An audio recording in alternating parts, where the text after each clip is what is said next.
Hello! So glad to be back after a couple of weeks of kind of just, mellowing.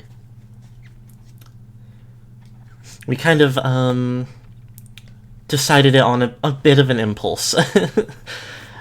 After having, a couple too many streams with technical difficulties and missing a couple others for other reasons, we felt like we needed a little break and we needed to come back with some stuff that we were actually really, excited for.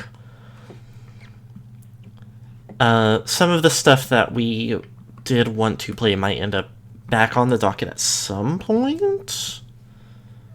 Mostly, maybe... I mean, I'm not going to, say definitively it will. Because there's some other stuff that we'd like to focus on for now. Like Of the Devil. Lovely game. Actually, our typical modus operandi is go into these... Oh, that's a crunchy little sound. Wow. Yucky. We like to go into these, into most of our streams more or less blind. Other than the few times we've done a game we were, already very fond of. So, we played this Chapter 0, the free... sort of a demo or prologue. I mean, it's called Chapter 0. A few months back on our channel. I had a lovely time of it. Squeezed it into one stream just a little longer than usual. For those of you who were not there, or who don't know the game in general, I mean, the gist of it is pretty straightforward. It's along the lines of something like Ace Attorney.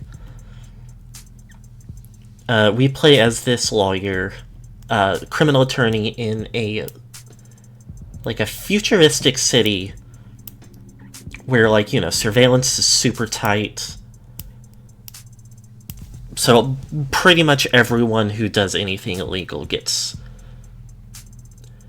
I don't know if it's more true to say everyone who does something illegal gets caught, or for every crime that gets committed, someone gets convicted. Because, I mean, again, it's something like Ace Attorney. It's you play as a criminal defense lawyer. It wouldn't be much of a story if there weren't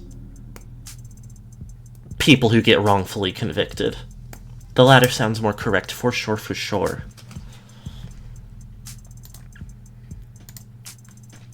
And I do definitely... There's something that's kind of a twist in the episode 0 that I assume is going to come up in episode 1 at some point, so I don't know if I should mention it. I kind of rambled about a couple things bouncing between them, and I feel like I lost a thread that I was on. I guess I was just talking about... I didn't quite finish talking about taking some time off, to kind of just, rewind my, my coils and springs, get back on track, get a bit more structure in our life. I'm feeling good about it. Feeling good about playing more video games for you all. Let's get into it.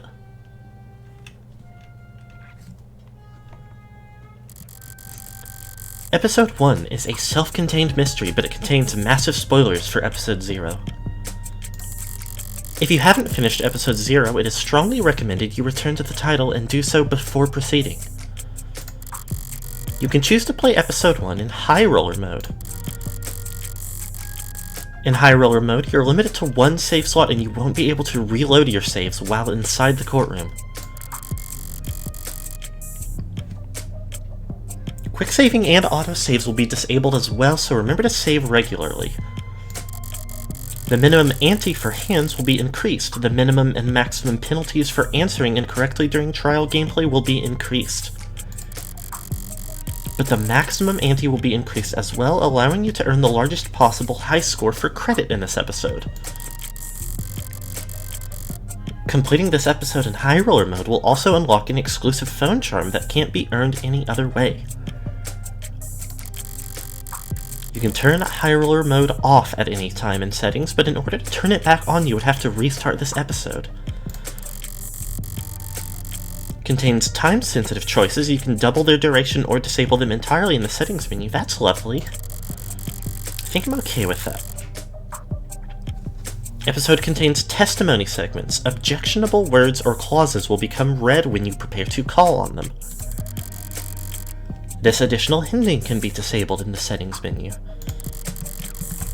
You can adjust either of these features at any point without affecting your High Roller status. High Roller mode is intended to encourage risk-taking and discourage save scumming. Consider enabling it if you want to pursue this mystery like a true gambler.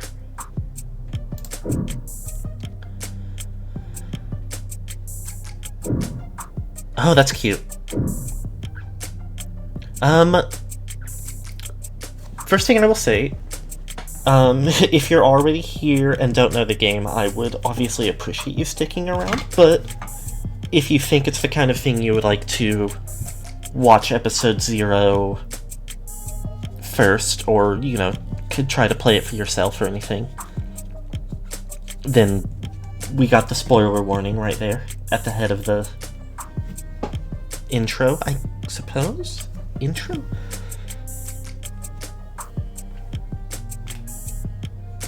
Which I'll try to remember to plug it at the end of the episode as well, but it is worth noting that we do save all of our Twitch VODs on YouTube under the same username, JuniPops. As far as High Roller mode, it definitely is intriguing. I think I'm a little more interested in seeing the kind of, like,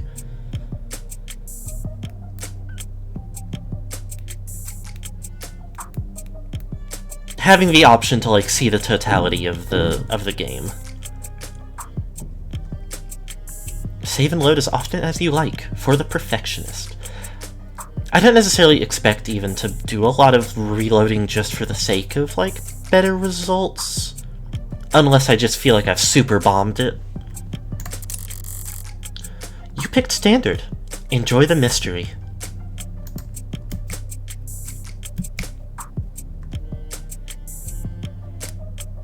Okay. Disable tutorials. You can turn them back on in settings. I will enable tutorials since it's been a little while since we played. I skimmed over my own VOD a teensy bit. I remember that some of the key components...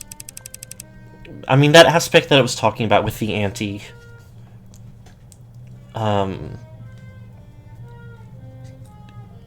I don't remember exactly how much it plays in, but I know that... I mean, playing into gambling themes, there's a, sort of a currency, I suppose, that's represented by, like, poker-style chips that you can acquire from properly exploring and, like, understanding in-game reading material and, I believe, winning arguments and stuff using the info that you've learned. And then you can put that forth to, like, do things in relation to the challenges of the trials. The tribulations. I don't completely remember what voices I did for the established characters. Not that I think it will be that big of a deal. And I don't think this is an established character either. I don't completely recognize this silhouette. Listen, I wanted to thank you for coming over. Wanted to thank you for coming over? Figures you'd notice. Oval Devil, Oval Devil is one of those newfangled fears. They didn't know as much about shapes back in the day.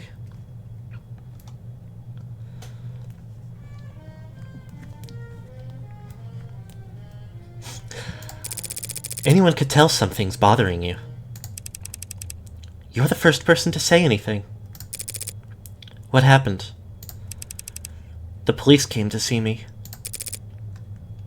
In public? Wouldn't that make it old-fangled?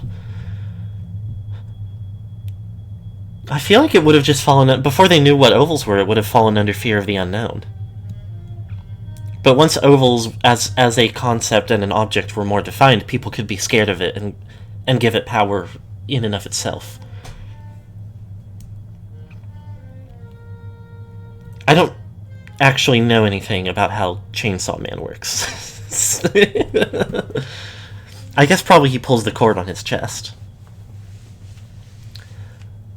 No, they wanted to be considerate of my privacy. That's a first. They wanted to talk to me about the other week. About my whereabouts, and yours. I told them I didn't know anything. They must have loved that. Funny. What would you have done? In your shoes? Probably cursed them out. Yeah, I could see that. Love this freaking game. Let's go, baby. Love this game. I really loved it when I played the episode 0, and I have been meaning to get back to it for so long. And considering they just released episode 2 and then announced episode 3. So I was like, I gotta get on it. I'm hoping, I don't have it yet, but I'm hoping to pick up episode 2 after this, unless episode 1 just makes me really mad and upset, which I would be extremely surprised by. And I would probably still be like, well, maybe it was just the one dud and I want to play episode 2. They would have to really stink it. Is there anything you want to ask me? No. Not even for a favor in return? No favors lost between friends, I say. That sounds like a toast. Haha, why not? To friends. I'll raise a glass to that.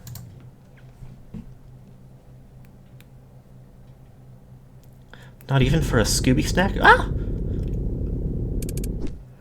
Glass him! Vandalism detected. Incident logged.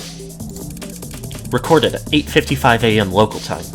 Geopositional data encoded. If I could have all citizens in the area... They censored it. I'm gonna insert fuck, because...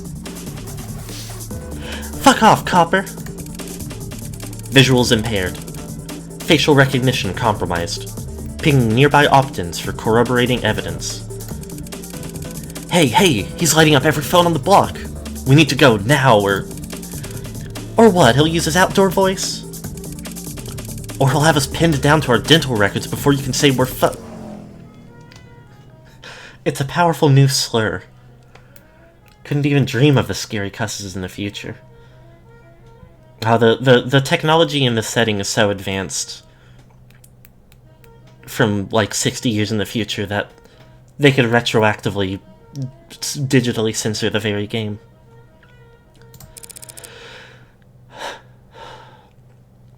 Morning, Officer Leo. You look different today.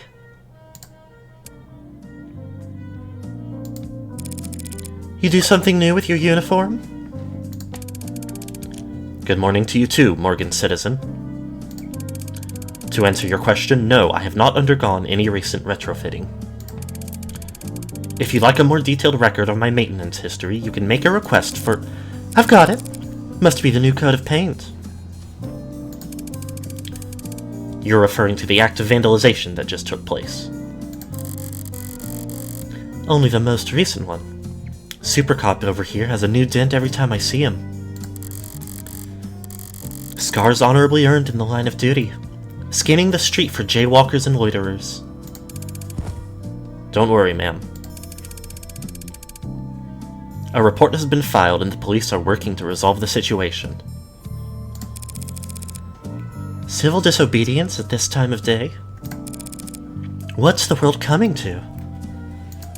Weirdly pretty for a like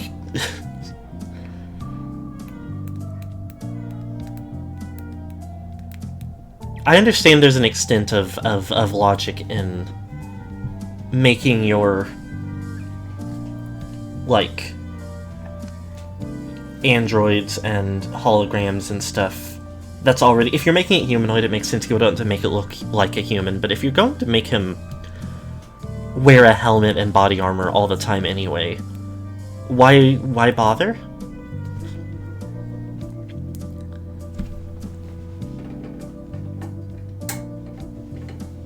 Like, it's one thing to, like, I'm not going to get into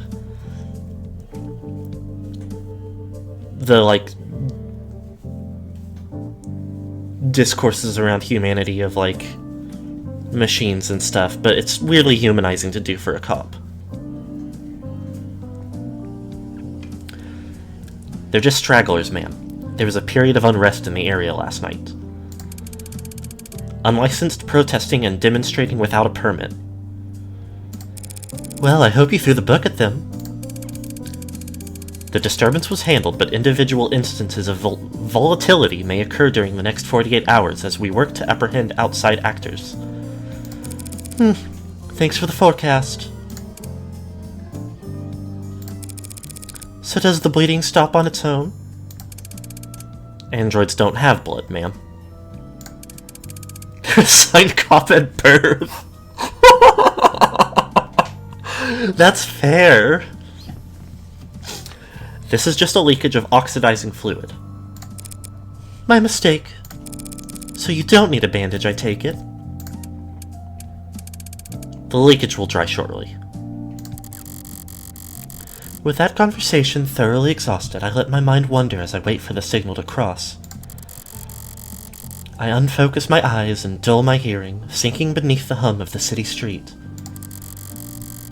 and fading through the lives bustling around me like so much sea foam. Across the way, a large man with worn hands and an ill-fitting belt turns to a gorilla-like hulk of a machine and cuffs his hands in front of his mouth. Yo, 61! The machine halts its lifting with uncanny precision and turns to him. We're going on break. The robot tilts its head to the side. You can't work the piler without Schwinn up on the roof, so... I don't know. Take a load off, will ya? Understood, came the over-enunciated reply. The man, already walking away, tosses a dismissive wave behind him. Yeah, understood. A moment after the man turns the corner, the robot attempts to mimic the hand wave to no one in particular. Goddamn coppers on every street corner. Derogatory word for automated dependents, particularly ones licensed by or operating under the authority of the state. Eesh. Interested parties in the automated dependent industries have on more than one occasion lobbied for copper and other terms like it to be classified as hate speech, arguing that anti-mechanical sentiment constitutes an expression of prejudice. Were it considered a form of hate speech, incidents of destruction of corporate property where such terms were used in prior communications would qualify for additional severity and higher fines paid toward the undamaged party. Under all but the most radical interpretations of hate speech law, however, prejudice can only be directed towards sentient living things. People, animals, or corporations. Hold on. If you feel that a corporation has been the victim of a hate crime, you can report it at our confidential portal here.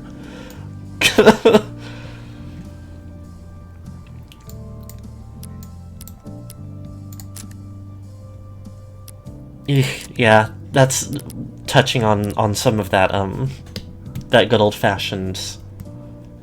Not good old-fashioned, that's just a turn of phrase, it doesn't really fit here.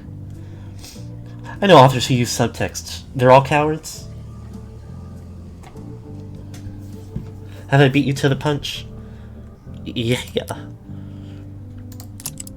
Anything in here? Oh yes, this is different than last time. Criminal occupation, criminal, comma, defense attorney. Likes, trigonometry, rooftops, bonfires. Dislikes, sunburn, baths, karaoke. Exercises by swimming. Hidden talent, baking. Body count, you cannot ask someone that.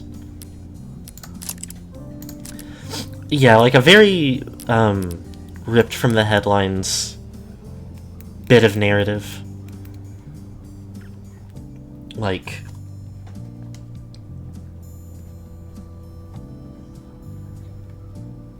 one of those weird, like...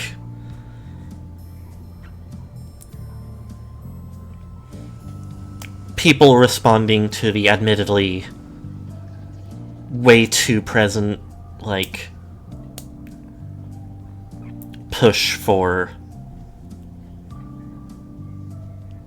like, certain technologies by finding an excuse to be racist. Shameful stuff.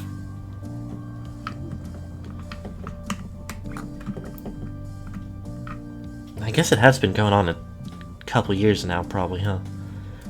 Actually changed at the end of chapter 0. I wonder if I looked at it, because it does kind of ring a bell. At a bus stop, or what used to be a bus stop, now a charging station, a passionate young man voices his democratic opinion loud enough for the whole street to hear. They declare martial law when I wasn't looking. The small woman beside him, trying hard to appear even smaller, shifts in her seat. Well, they're just doing their job, so... Bots don't have jobs, except the ones they stole from us. Notice how they don't patrol nearly so heavy in Uptown, even on the worst days? His audience, captive by virtue of sharing the same charging pole as him, shuffles, coughs, and stares even harder at their phones. The woman looks at her knees and pulls at her shirt. You're kind of embarrassing me right now.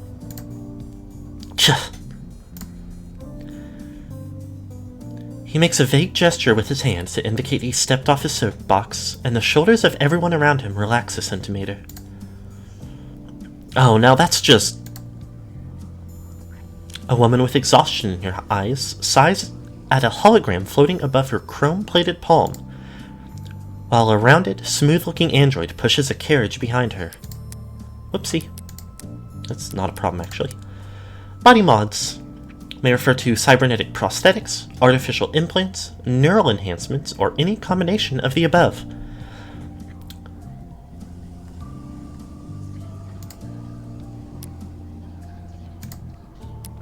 While mods have been seen throughout history and across a wide range of cultures, the modern body modification movement is differentiated by a shift from intrinsic factors, expression or identity, to extrinsic motivators, job opportunities, technological benefits, improvements in physical or mental ability.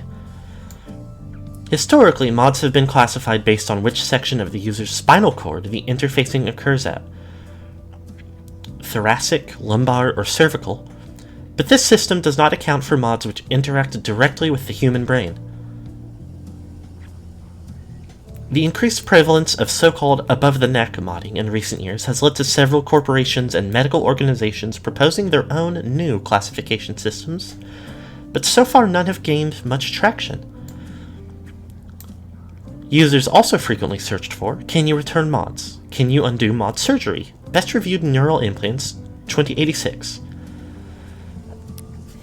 I think that this entry is not too modified from the one we got about mods in episode 0. Not positive. Forgiving prick is at least funny.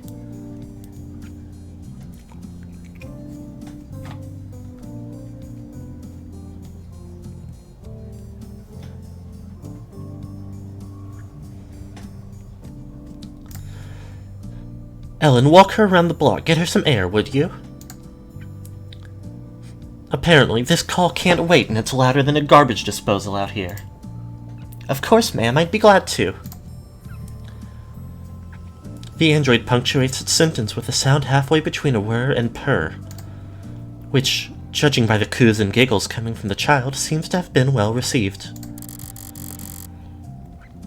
Robots, holograms, androids, drones, coppers if you prefer, can't so much as sneeze in this city without a dozen different ads offering you a handkerchief.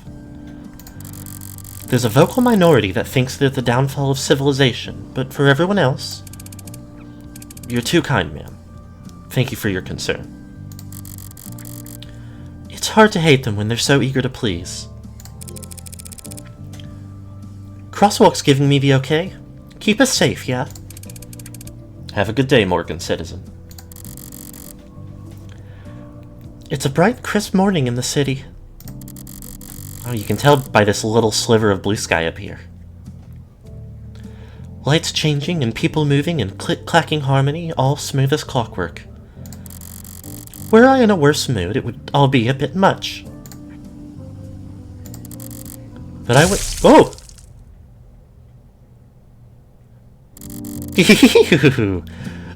I went out last night, so I'm feeling pretty refreshed this morning.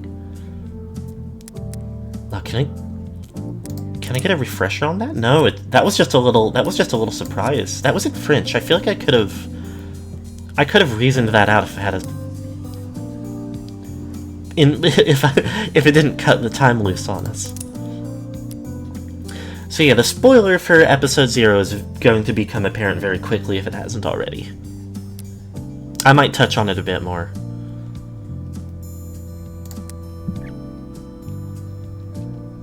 As it becomes more clear, though. Just to leave it up in the air for anyone who's gotten this far but wants to not be spoiled for some reason. I doubt there's a large contingent. Abbreviated as AD and referred to in common conversation as AD or ADS, Automated Dependent is a catch-all term encompassing robots, intelligent programs, interactive holograms, and androids. Ads are present both digitally and physically in every industry and nation on the planet, assisting in everything from data management to physical labor. In the mid-21st century, lobbyists pushed through new tax classifications to define intelligent machines that were neither salaried employees nor mere equipment. Because it afforded tax breaks and lighter tariffs, the term became so commonly used that it spread to all branches of the robotics industry, from which point it began to penetrate into everyday speech and pop culture. Some sociologists argue that the term owes its popularity not simply to its brevity and prevalence, but to its ability to draw a distinction between the commonplace, robots, androids, smart UIs, etc., and the internationally illegal, artificial intelligences. Searching for this term may incur an account flag. Read more about how we cooperate with authorities to combat disinformation here. Oh, that is something I think I forgot about it didn't come up much in episode 0, but there's a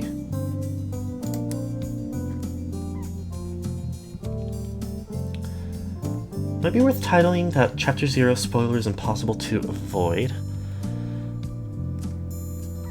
That's a good point.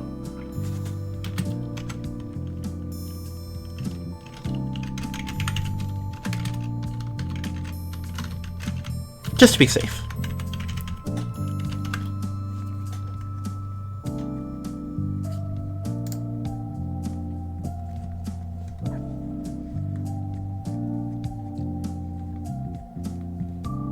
Make sure that that took as intended. Yup. Ha ha ha, yup. Okay.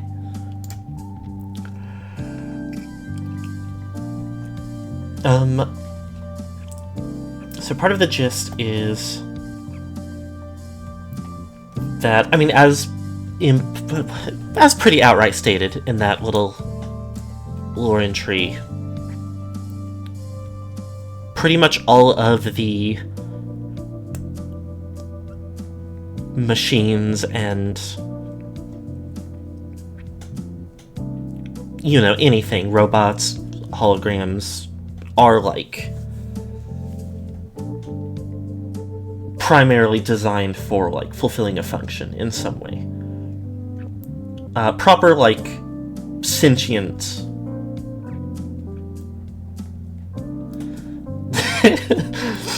machine life is, or artificial intelligence is like not encouraged at all. Don't completely remember the details of it that aren't specified, that we haven't already revisited this stream, but we'll see if it becomes more relevant. I loved when Morgan yelled, "It's heartbreaking time," and shot the hearts all over those women. I like that that's almost legible as not even being like what the actual spoiler is.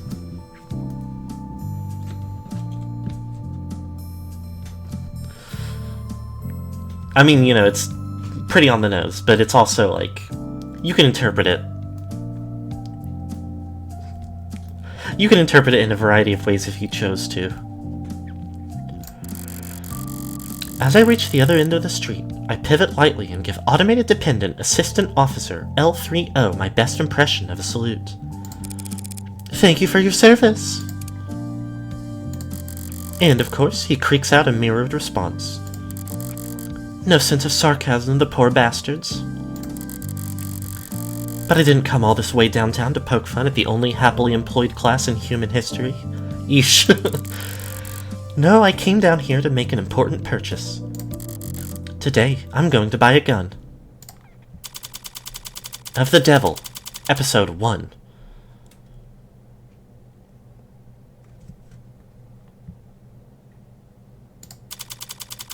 An idle mind.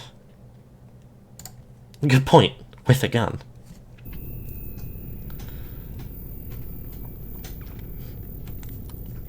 LQ Retail. No staff around, but all the lights are on. Should I have knocked? Oh, she's cute. So, desk personality setting 6, the cool one. Let me know if I can help you with anything. I've probably forgotten more about firearms than you're programmed to remember. I bet you can. I recently acquired a license to carry concealed. Nice. Are you in law enforcement? Do you shoot for sport? Business or pleasure? Neither. May I ask why you're looking to carry concealed, ma'am? Oh, you know. Assault with a deadly weapon, cruel intent, that kind of thing. Some of my clients live in very rough neighborhoods. Even in broad daylight, coming down to the lower ward for house visits can be... I see. You're a lawyer. So I guess you'd say I'm in the market for self-defense. We have a wide selection of options for self-defense, in a variety of sizes and calibers, with spread and PA fire options available. You can't just ask a woman why she's carrying and loaded. My bad. PA stands for pseudo-automatic. I know. But for concealed, it'd have to be at least small enough to... This would go on a lot faster if I just tell the desk what I want. I'll be patient. I don't yet know if I have any plans today. But walking in here and asking for a very specific model is gun nut behavior. I'm not trying to stand out. Some of the ones I test fired at the range left my shoulders sore for days. Do you have anything more discreet? Hi Morgan, is that gun in your pocket or are you just... Oh Jesus, oh god. Right, no problem. Electromagnetic pulse models feature minimal kickback with the highest accuracy. One targeted pulse of electricity can disable attackers at medium to short range non-lethally and quietly. Sure, they're plenty quiet, but they also have piss-poor range, and even sustained fire won't do shit to any modder with insulation less than a few years old. Glorified tasers. Barely suitable as party favors for anxiety-stricken college kids. Well, hopefully not too quiet. I don't want someone to come running to my rescue. Of course. Would you like to take a look at our mag rails? Bullseye. We're proud to offer a number of models that utilize the latest in miniaturized ultra-capacity batteries to generate a Lorentz force, which slings a slug fast enough to mist a limb at over 30 meters.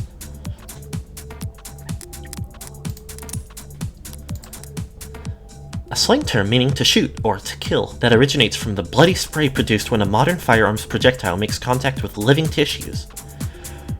A gun that size can mist a crowd from 100 meters, even if you weren't aiming. That also reminds me that it was a... I guess we have the spoilers warning up now. It was a key component of the trial in Episode 0 that by this time, firearms that operate with powder and such are, I believe, pretty much gone by the wayside. You can still find them, but they're considered basically antique room pieces, or whatever the normal phrasing of that is. Museum pieces. Very rarely, if ever, used for literally anything. Antiques.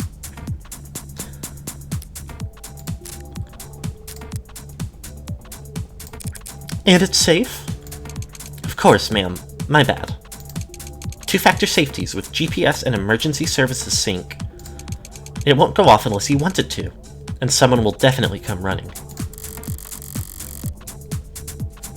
Even to the extent that, like, that was... I guess it was less even about the powder itself, although that was a clue, but more about the fact that since it's not electronic, it wasn't, like, serial coded to anyone's ownership.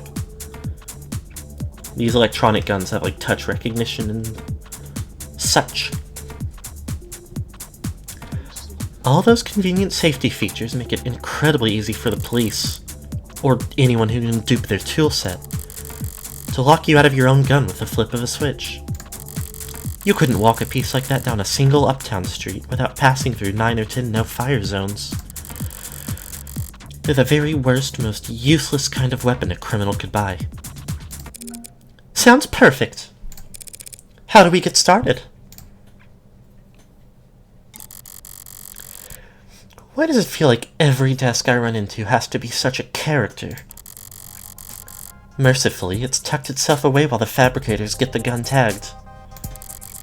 I've got time to kill. So is there anything worth checking out around the shop? A little pamphlet. A couple other things to look at. We'll go right to left. Yay! Oh, I like that all the numbers rolled and I only got one.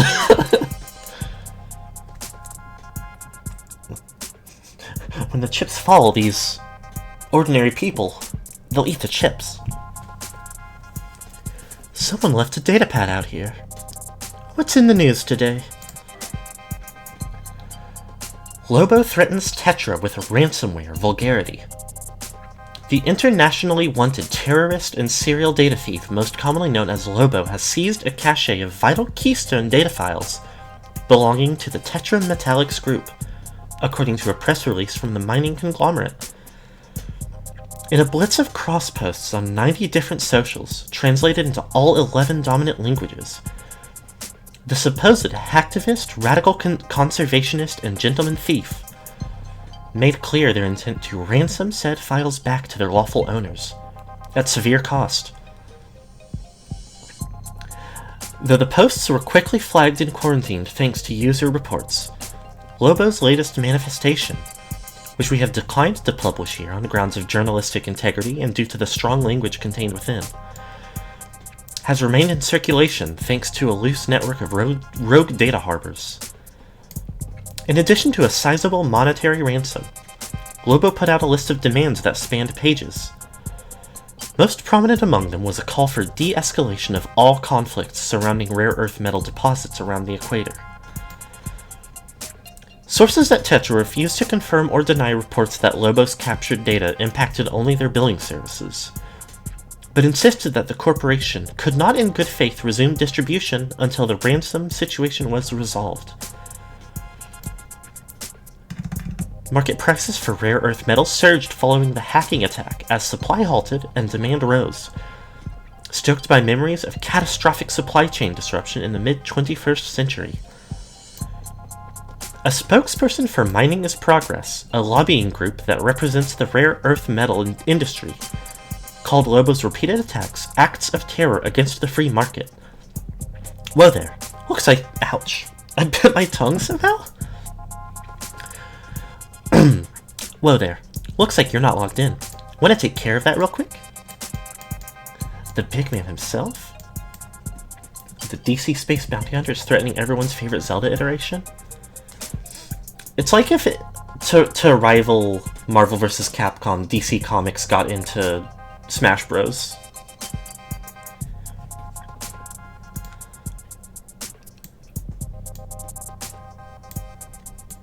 Need a quick mental scan to make sure I've locked this in case any of the info is relevant again.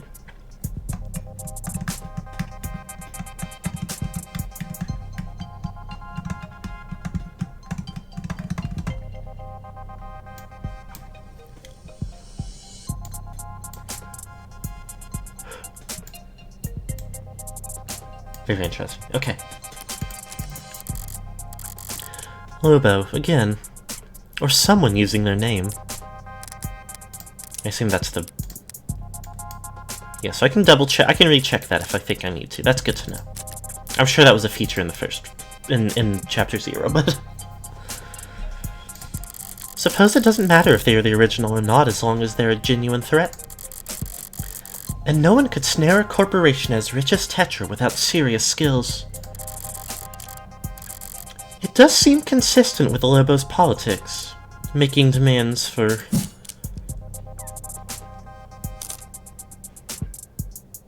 de-escalation. It's not the first time Lobos voiced their displeasure with the decades-old simmer of conflict around the tropics. But unless the rare earth metals powering all our batteries and fueling all our pretty little androids are suddenly made a lot less rare overnight, I doubt the state will stop taking an interest in those regions' politics anytime soon.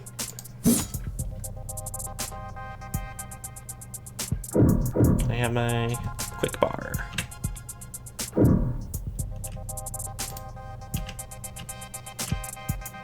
Nope.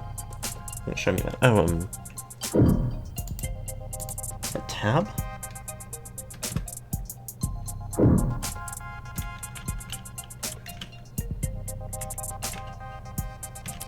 Oh, okay. If it's detecting the mouse too much.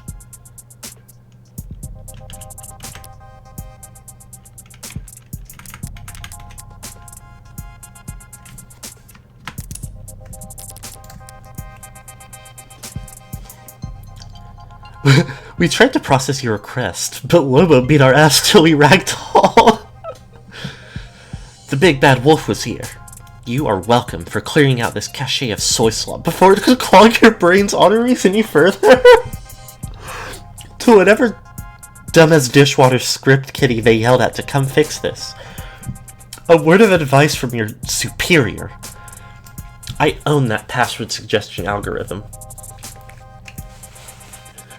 Want to race secure? Try this. Relax your shoulders. Stand up from your desk. Take a deep breath and then firebomb your own servers. Literally cheaper for you at this point. For the rest of you slack-jawed screen lobotomites looking for a little excitement in their search history, find a pig and rip their throat out. That'll teach you how to run with the wolf. Lobo's king. Holy shit. Oh, it's too bad this guy's probably kind of lame.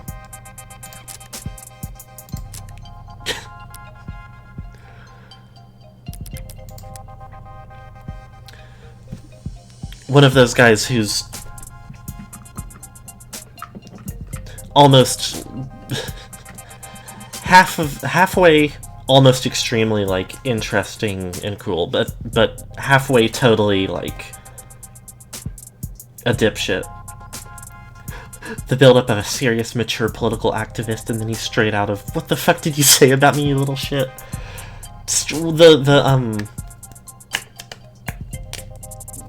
Gentleman thief descriptor and everything.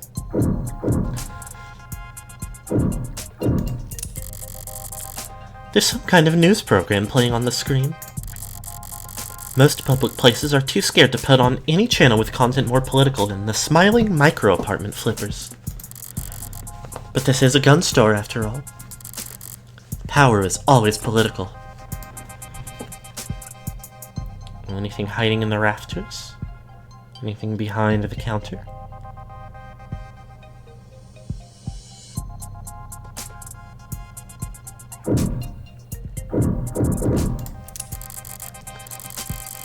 Hate these kind of screens.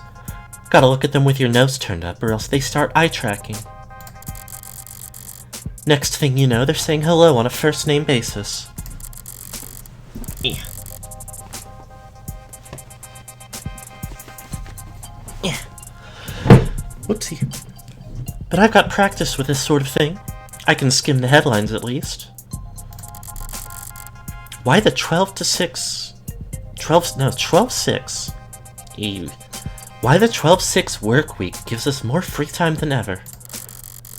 I'm 14 and I tried dating a smart UI. It made me the happiest I've ever been. How term limits are anti-democracy. Woof. Transfusion from warm android saves soldier's life. That's one hell of a headline. If the Animate 16 wasn't selling well before, I'm sure by now it's...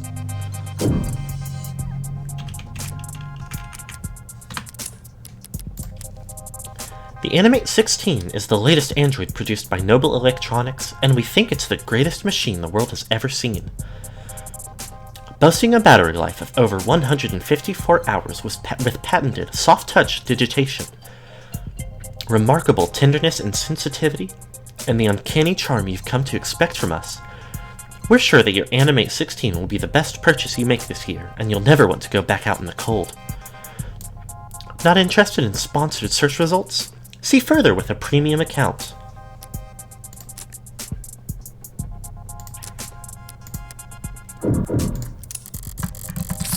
Yeesh. Would it kill you to clean up a little?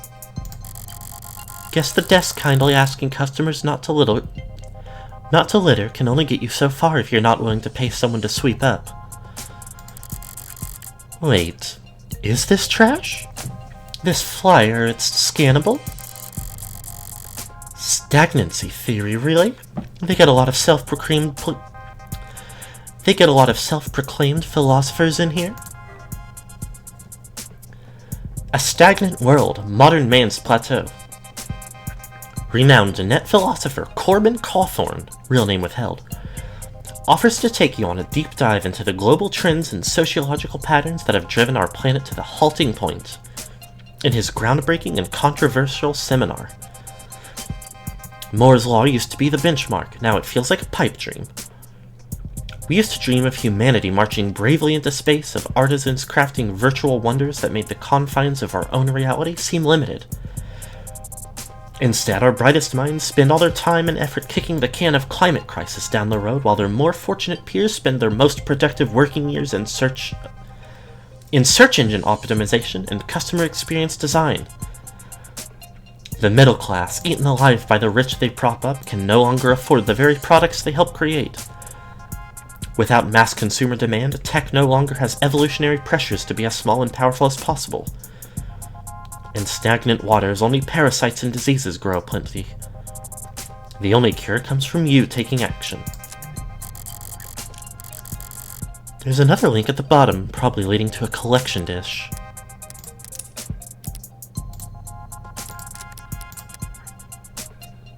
Or did I not actually open that up to remove the notification? Or a state honeypot if you want to be paranoid. They better burn this shit before some neat freak idiot picks it up and gets arrested. Wait, how long has it been? Shouldn't take them that long to get my gun properly bugged. I'm sorry, we've received a breaking news story. We're seeking confirmation, and yes, we have it confirmed. Lead programmer at Noble Electronics and famed designer of the Turing solution, Dr. David Asher, has passed. What?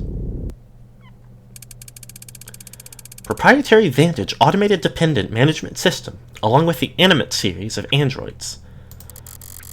Must be some kind of corporate propaganda tactic, or... No, they wouldn't risk... Fake news? But why?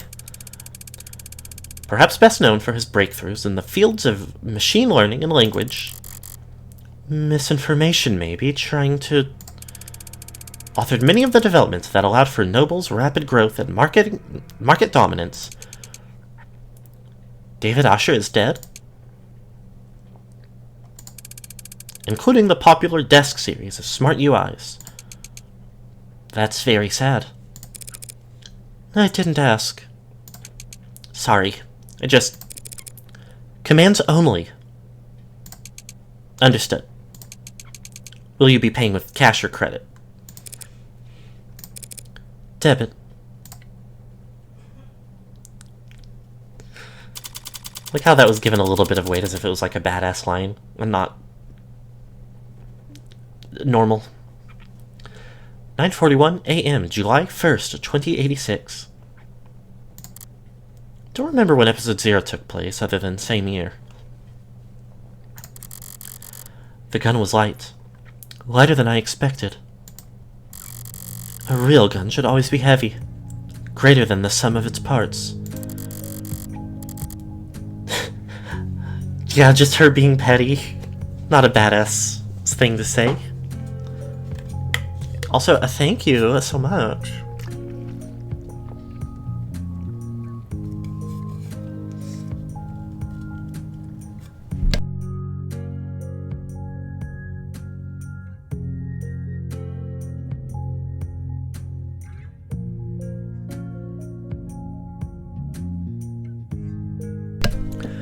That's one of the things I like about them. Their weight.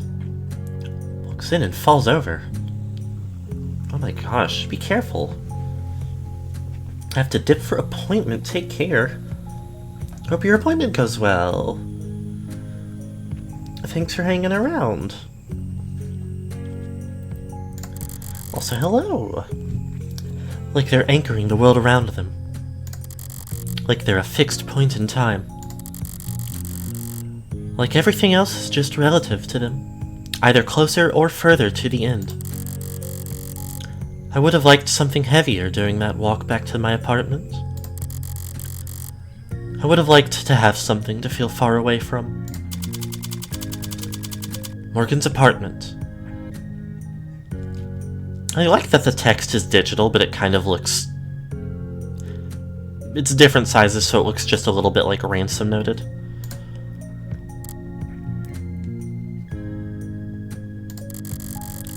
Didn't realize I was home until my hand was on the door. What is this? What am I doing? What am I doing? Fumbling in my pocket for my lighter. Ooh. Lion head. I like it. It's cool. Kind of classy. Just a tiny bit silly, but in a way that, like, is fun. I haven't ever, I don't think ever actually used it. But one of the mainstays in my purse for years at this point has been this cute little, I think, butane lighter. Because the case has like I mean, you know, it's a normal modern lighter shape, like a Bic. It's not like a fun flip open one, but the outside of it is a nice like white and pink and purple flowers pattern. And the flame is green. Lighters are a good stim. If it was a flip open one, I would really be crazy about it. And as it is, I mean, I don't smoke and I don't frequently burn other things, but it's cute. I like it. Golden, polished, tastefully ergonomic and fine and expensive. And a good lighter. Oh, you know it's a dystopian future when she has like a relatively nice apartment like this, but the train still goes right outside the window. It was a good gift. I kept the card, didn't I? Here it is. To the only smoker in my life. I know gold's a bit much for your personal style, but they don't make a lot of these anymore. Believe it or not, the only other people who share your vice are stuffy old men with bad, expensive taste. When I get a lighter like that, use it as you do, like burning candles a lot, and do burn them regularly. I like the idea of candles a lot, but I don't really have a good reason to do a lot with... I mean, I really like incense. I would get incense more, but...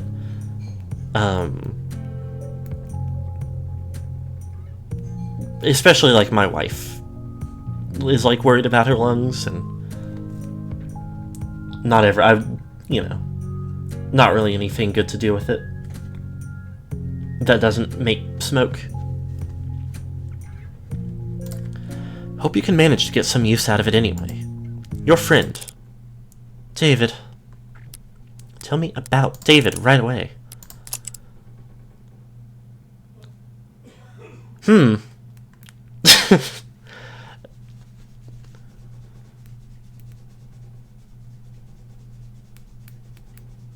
Morgan, did you, like... Did you talk to her enough? I know it's kind of a dystopian future, but I'm sure, like...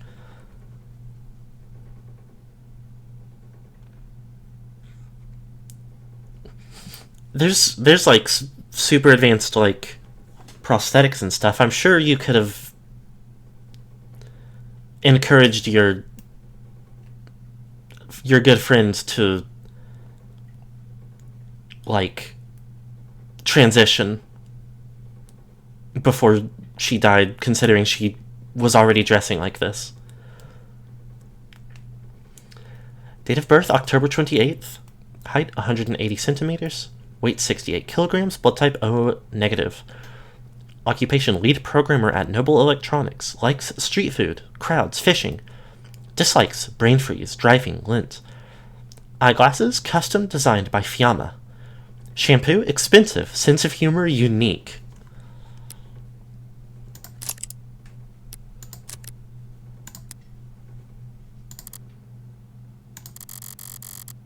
But the egg prime directive, blah blah blah, that girl needed estrogen, literally. The news might have more information by now. Or not. Looks like the net's full of copy-pasted statements from Noble. Auto-edited montages, ill-fitting quotes. Reactions to the news from every micro-celebrity under the sun. Their raw, authentic emotion brought to you live from all the car seats and bathroom mirrors of the world. David Asher was a renowned computer scientist, user experience designer, industry leader, philanthropist, and the lead programmer at Noble Electronics. He first received worldwide recognition for his postgraduate theses on intelligent programmatic linguistic weighting, a body of work which would come to be known as the Turing solution. Though he retained the original patent on the Turing solution for the rest of his life, he was famously unlitigious. By most industry experts' estimates, the Turing solution exists in some form in 92% of active automated dependent source codes. David Asher's philanthropic efforts and invaluable skills placed him at the front and center of Noble Electronics' public image. Many considered him to be the unofficial face of the company, and his private life graced the tabloids and gossip sections of the net on many occasions. David Usher passed away on June 31st, 2086. Citation needed.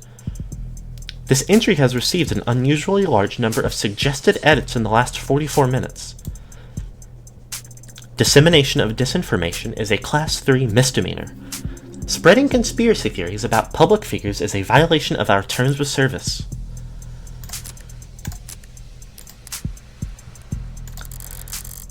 But there's nothing about his death, not even a time window.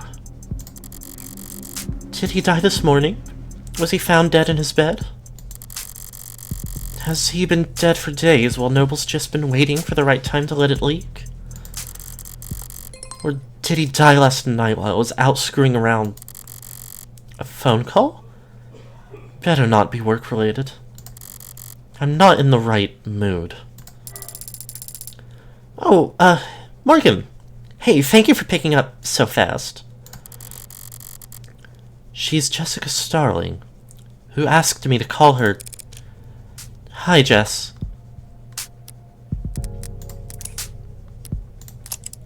Date of birth, June 24th. Height, 176 cm. Weight, 63 kilograms. Blood type O positive. Executive assistant at Noble. Likes dancing, buying shoes, reselling shoes. Dislikes hangovers, soft mattresses, machismo. Charm point, her earnest smile. Relaxes by bar hopping in the lower wards. The best at reading the stock market. I guess nobody's perfect.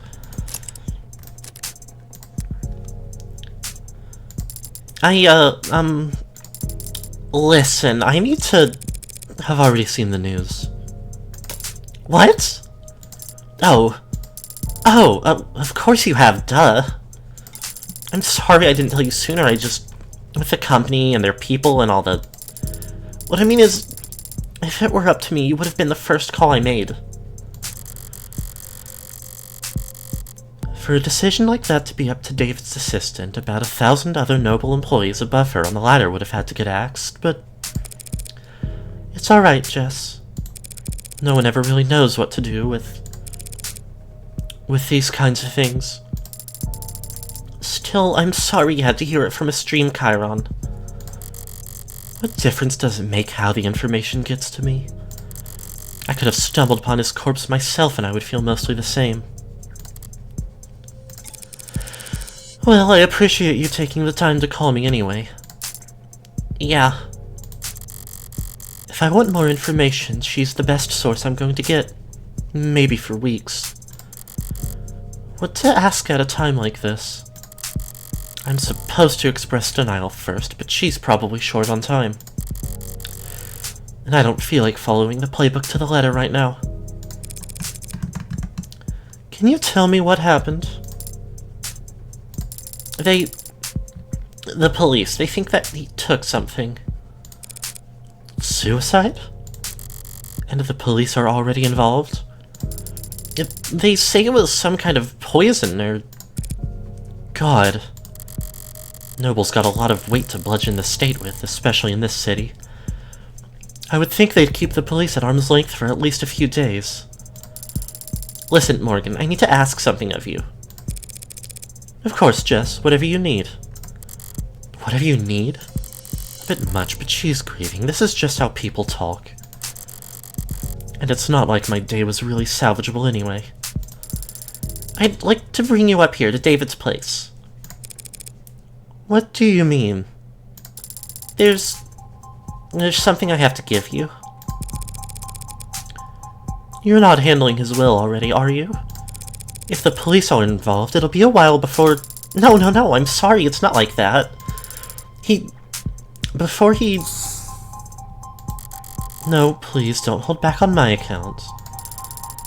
David asked me to get this into your hands. It wasn't work-related. But he asked me. I know I'm asking a lot here, but... Since it's turned out to be the last thing he ever asked me to do, I'd like to get it done. I don't like showing up at crime scenes more often, or more quickly than strictly necessary. And that's when I only have to worry about the police. With Noble looming over all this, security will be doubled and scrutiny tripled. This is too risky. There's no logical reason to agree to her request. Swing by my place with a cab, yeah? Besides my own morbid curiosity. Right, of course. Thanks, Morgan. Thank you. Wait, I almost forgot. What is it? You don't happen to have anything you could wear in black, do you?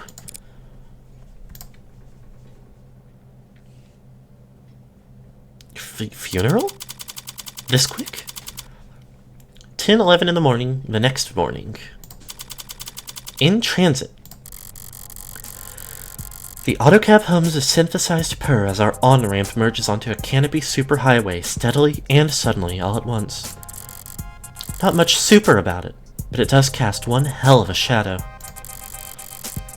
The canopies always felt very arts and crafts to me. Cobbled together, always added onto, never finished, never planned.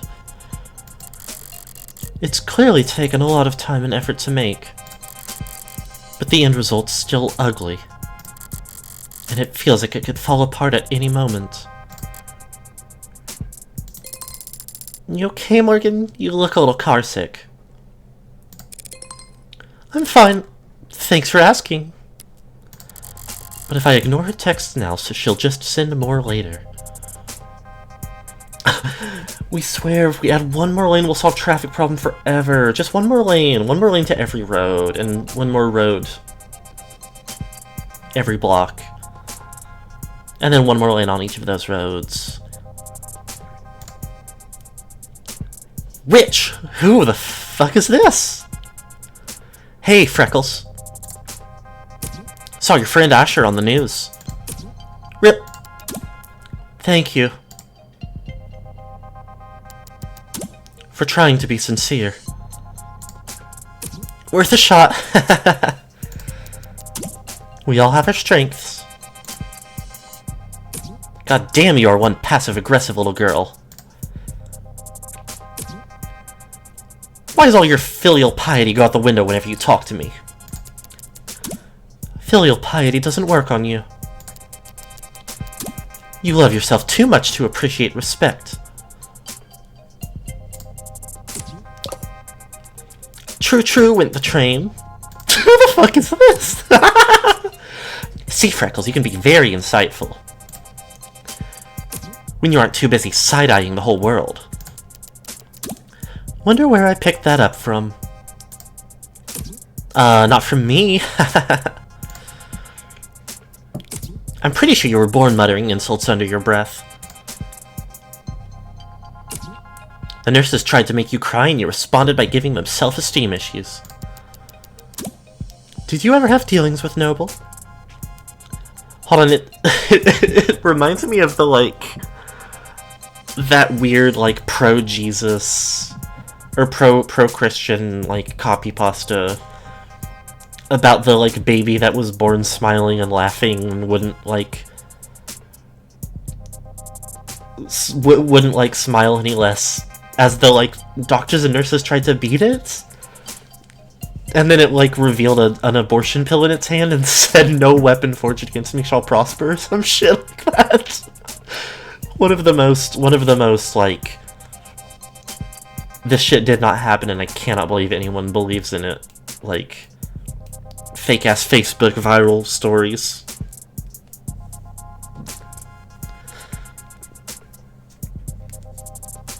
One of those, like, completely inexplicable Antichrist baby!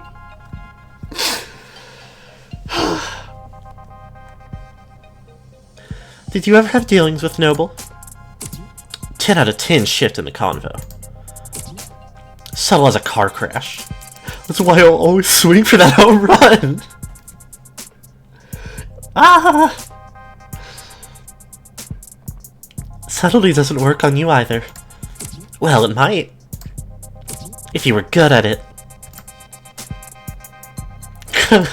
We got the little Morgan fed up face for a second there. This is me asking you for advice.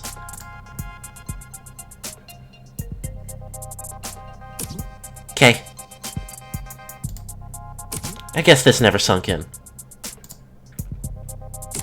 because you spent most of your apprenticeship asleep.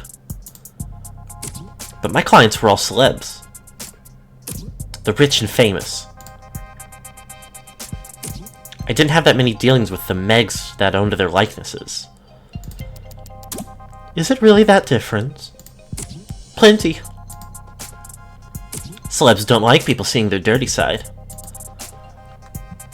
So they pay smart people like me to clean up their messes. But Megs don't like people seeing them at all, period. And also, Megs are a lot more lively when it comes to blanking. Fucking? Suing? Gross. Oh, fucking. Hard workers with a lot of stress to vent, haha. Stop.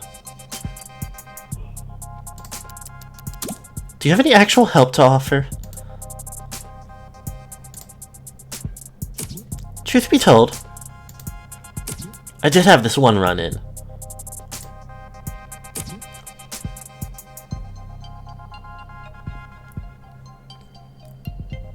Where I got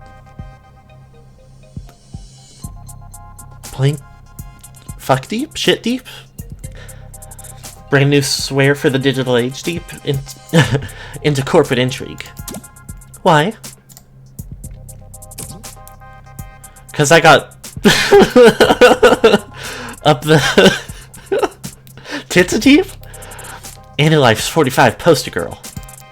God damn it. Hard worker. A lot of stress to this. Glad to know I can always reach out to you in my time of need. Oh, I like this little freak. I'm gonna let that slide because I know you're in mourning. Look. Corporate types are all a bunch of paranoid drug addicts. Huffing glue and playing roulette on their phones, while fantasizing about stabbing everyone else in the meeting to death. So don't expect them to play nice just because Usher was your pal. My actual advice is, get whatever you're owed. Then get out of there fast as fuck, boy! That's a beautiful thought, Auntie. Morgan, can I meet your aunt? She sucks. I mean it. Corporations prefer Viking funerals. What's a Viking funeral? A dignified ceremony where the body's sent out to sea on a boat. Then, they set everything on fire and sink the ashes to the bottom of the ocean. Try not to linger, Freckles. You don't want to be stuck on board when they start knocking their arrows. Thanks.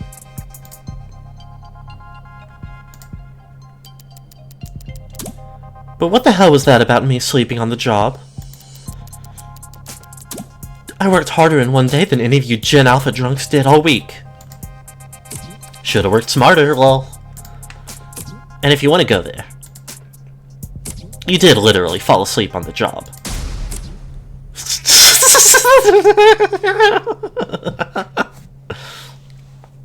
Sweet dreams!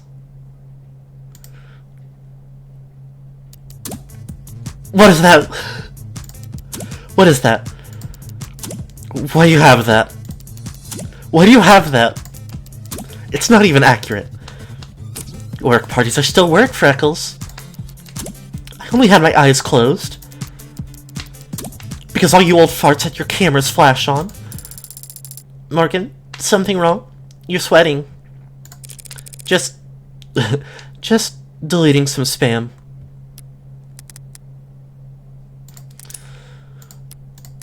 Victoria Masters. Date of birth July 7th. Height 166 centimeters. Weight depends on the day. Question mark, question mark, question mark.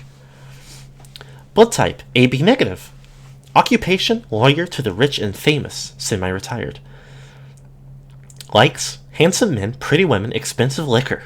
Dislikes clingy people, prudish people, flying commercial. Jewelry 24 karat. Age, difficult to verify. Smokes, cigars, Death 13 cigarettes, and other adult stuff.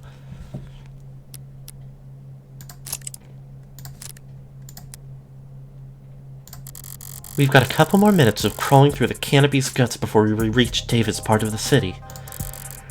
Uptown, our better half. Gleaming opera houses and towering corporate apartments. Boutique shops with more cameras than customers. Weed smoker. Penthouses stacked upon penthouses in a frantic climb to the top of the rat pile. All ringed in by restaurants with long wait times and small serving sizes. The joke is that uptown folks go most of the year without touching street level. Not much of a punchline there, it's basically true.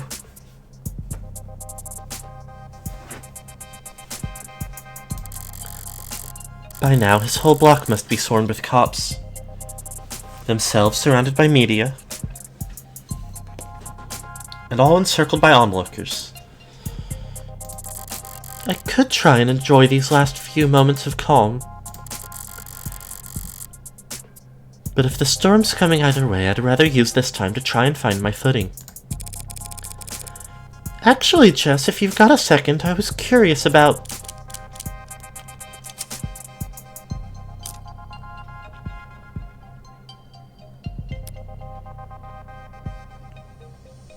Let me save here in case I only get like one shot at this and I want to go through.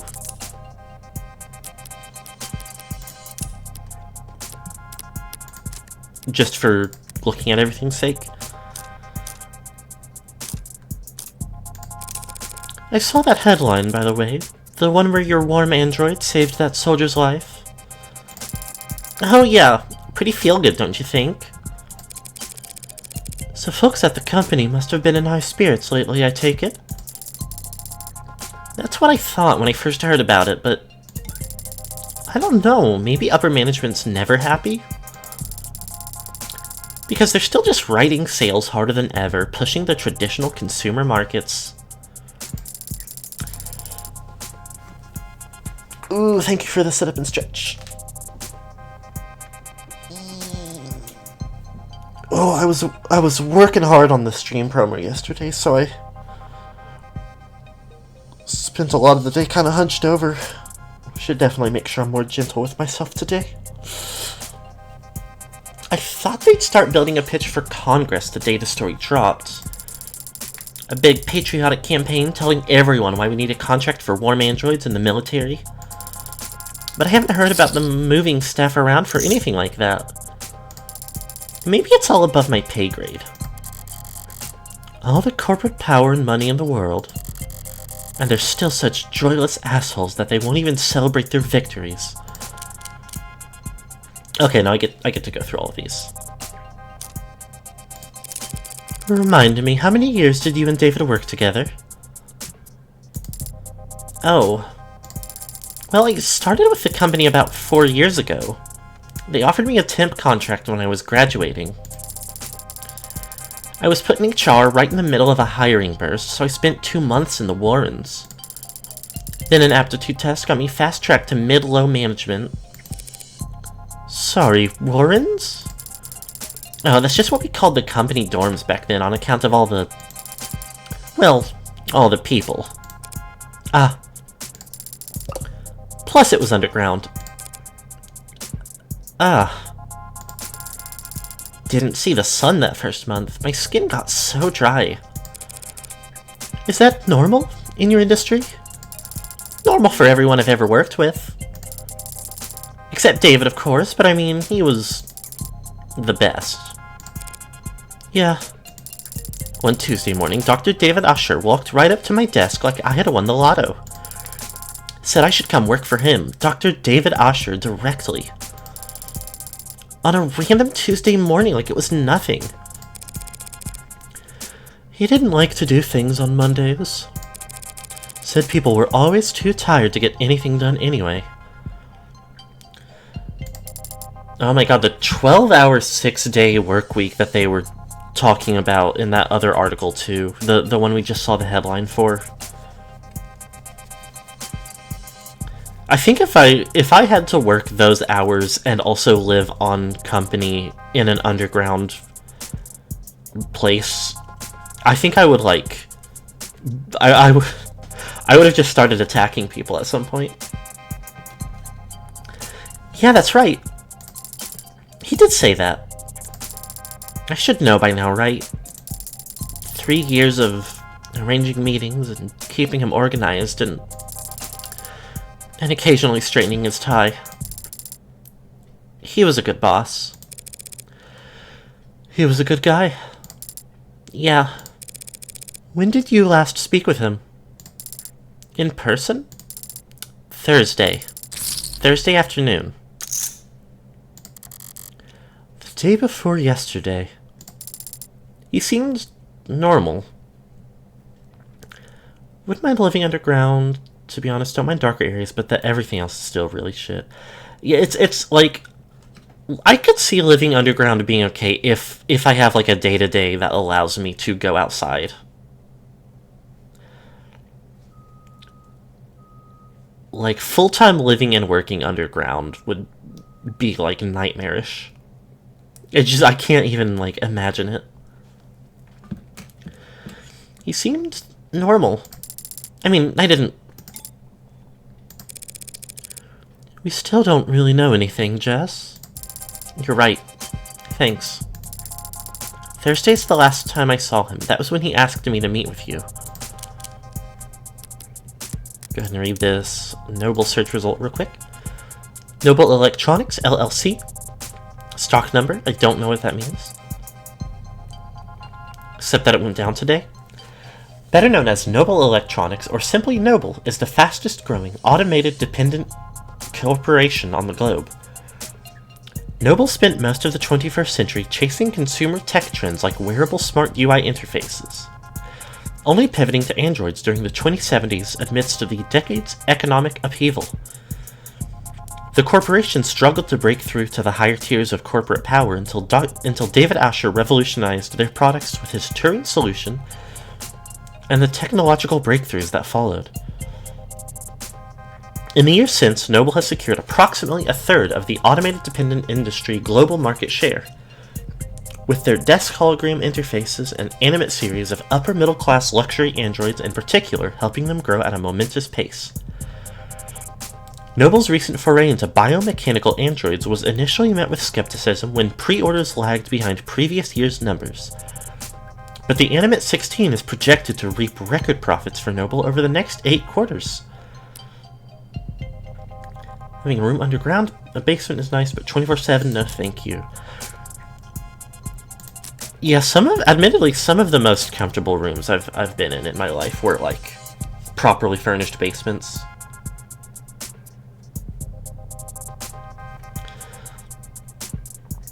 But, I mean, you have, like, it's a dorm, so there's the, like,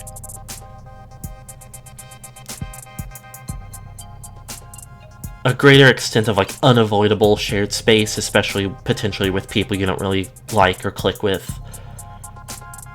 And it's your job.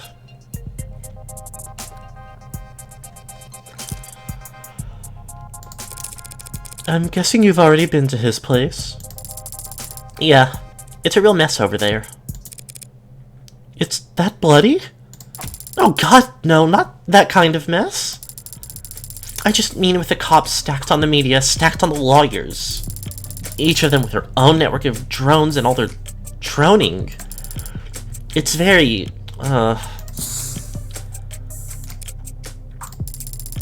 it's a very high productivity atmosphere, is what I mean. When were you able to get over there? Well, I got a call from legal late last night. They weren't exactly delicate in breaking the news to me. Last night? They said they needed my help sorting through all his... well, you know how he left things organized sometimes. Oh my god, bland corporate decor, yeah. I also just clicked, like... when she's being, like... certain kinds of, like, sarcastic or introspective or things like that, her pupils go, like... or her irises black out.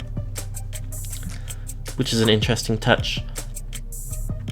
Really fun. He's been dead since last night, and they've kept it under wraps that long. I know there are a lot of powerful people in his circles, but to stop it from leaking for over 12 hours? That seems like more than just your typical powerful people trying to control the narrative. Seems more like there's something they're actively trying to suppress. So you found out last night. Right, last night. Oh god. I'm so sorry, I should have told you as soon as I found out. Really, it's alright. Did you see anything? No. I still haven't actually seen him at all.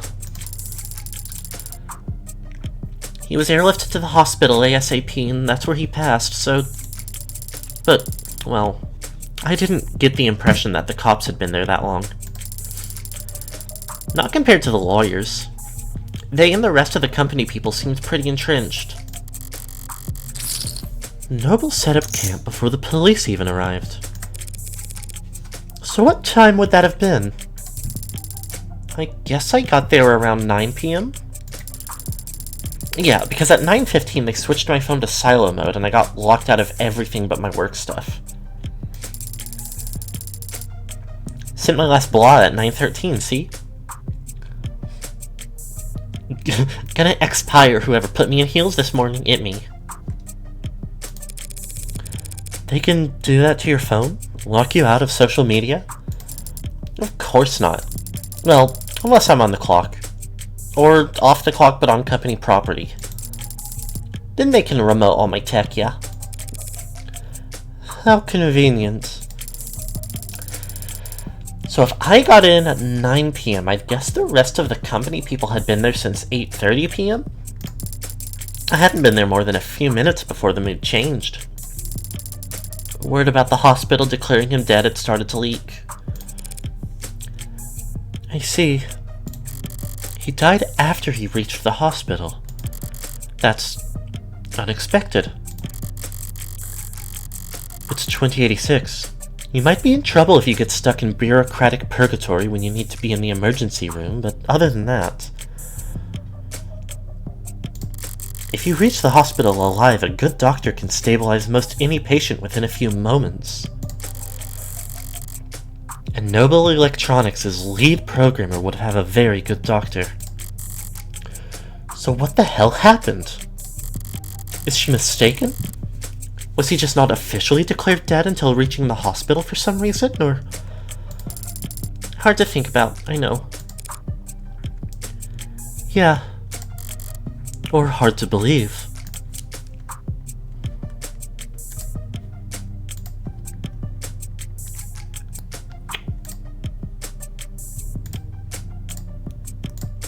The request.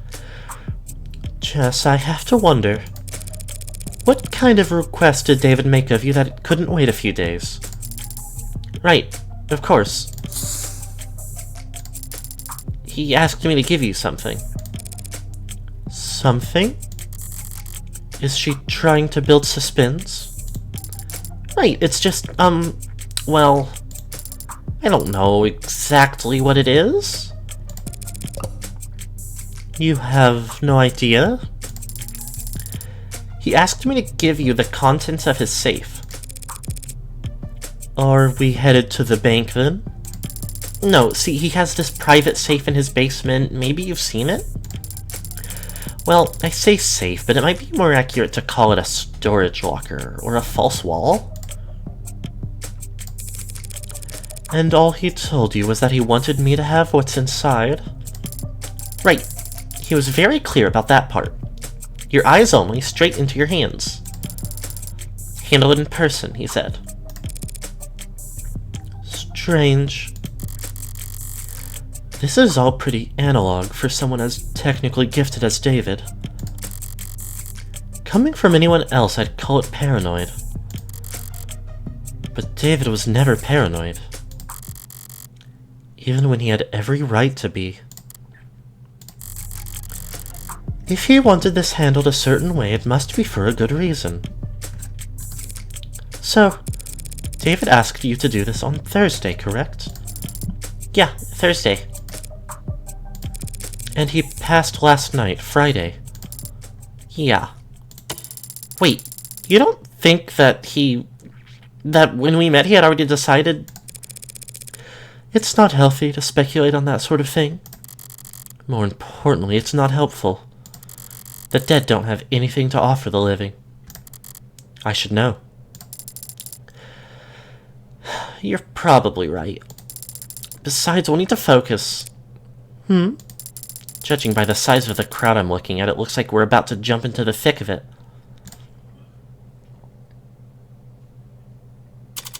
10:34 a.m., July 1st. Noble Employee Housing Building.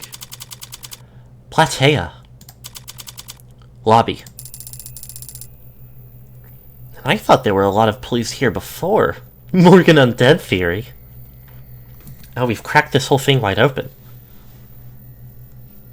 Of the Devil Fantasy alternate universe. I mean, I guess sufficiently advanced sci-fi is indistinguishable from fantasy.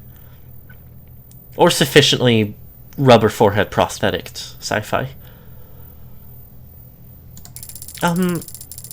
Maybe too late to ask, but you're not bad with crowds, are you, Morgan?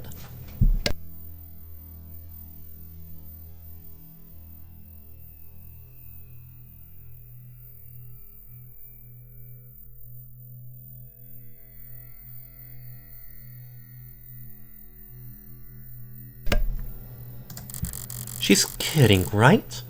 It's downright airy in here compared to what we just waded through.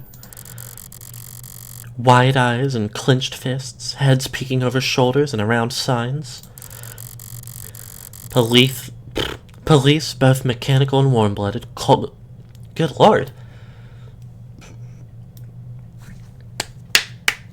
Police, both mechanical and warm-blooded, closing ranks with holograms and quick-set wires to draw a severe perimeter.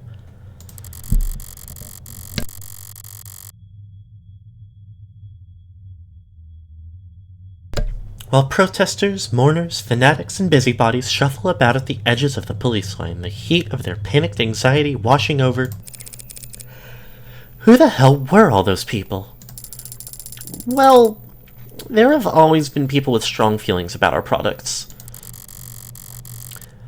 Android stepped forward into the mob, gently, firmly, unfeelingly parting the human tide. Most of them with official police branding, but a few remotely deputized consumer models emerged from the crowd to join them. All of them built by Noble. All of them built from David's code. All of them standing vigil outside his tomb. This is all technically company property, isn't it? Yep, David had the penthouse all to himself, but every other floor's tenants are Noble employees too. Not an uncommon arrangement in Uptown. Work at Noble, rent from Noble, wave hello to your Noble neighbor in the morning, and make sure to request a spot in line at the official company crematorium. They don't actually do that last part, I think. Does Noble handle employee funerary arrangements? Yeah, it's pretty standard benefit actually. It's cheap for them compared to dental. But Noble's always been generous with benefits. Work hard and the company will have you set for life. And after. Both the state and Noble have gotten themselves entrenched here in the lobby. Security and damage control and PR and liability.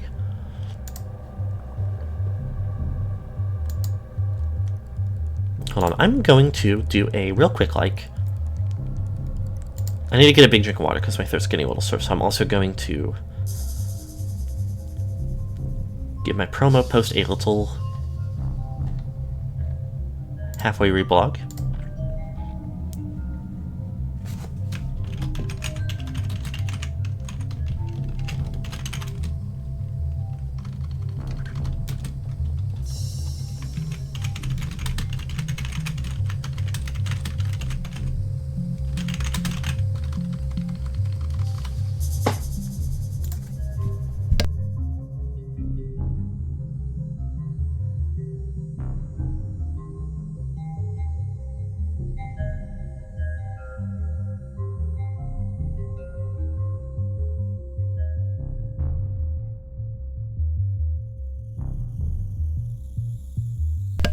Okay.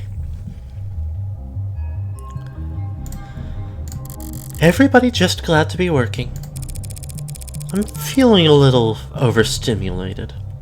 Any chance we can just skip all these checkpoints? No, absolutely not.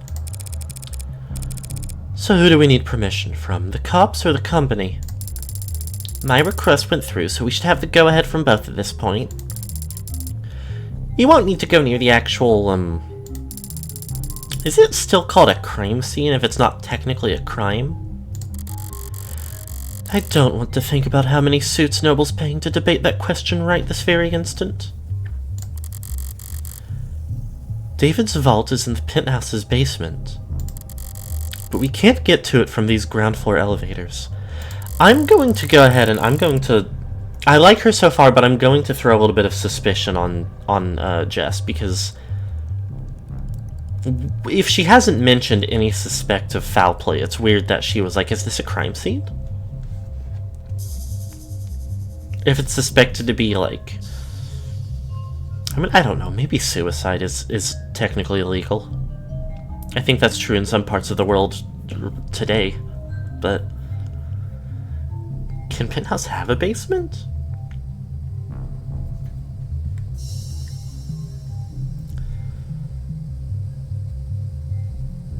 Huh. Special elevator that only goes to these two rooms. But you have to go through the entire rest of the... If I got a penthouse, but my, like... Instead of just having the next floor underneath, I had to go, like, from rooftop to basement from my second floor, I would be pretty mad.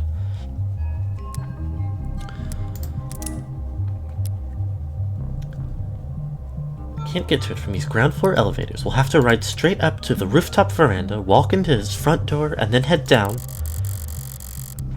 If Jess says we can do all that without stumbling across where he died, then... Okay. So if we just flash my ID card at any problem that comes up, including him... London! Hi, London. Hey, ladies, look. I'm sorry, but I'm afraid we're at capacity at the moment. He looks so... This face sprite of his makes it look like he ate a lemon. London we know from episode 0. Kind of the, like...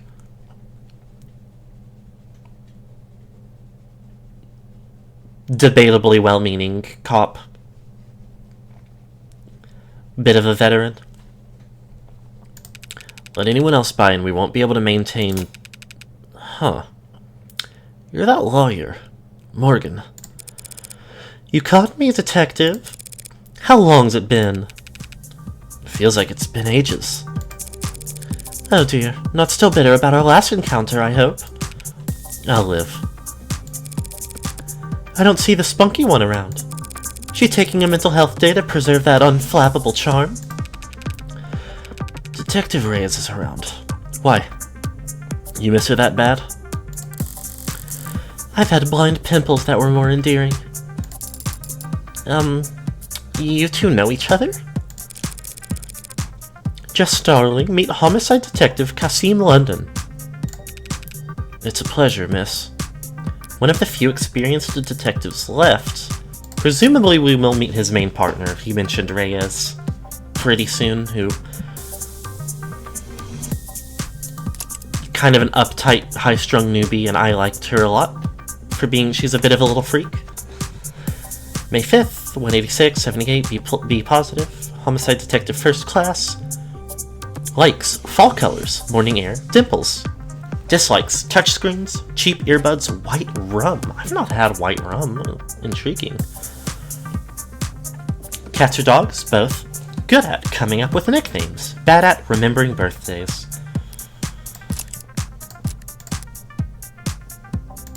Oh, likewise?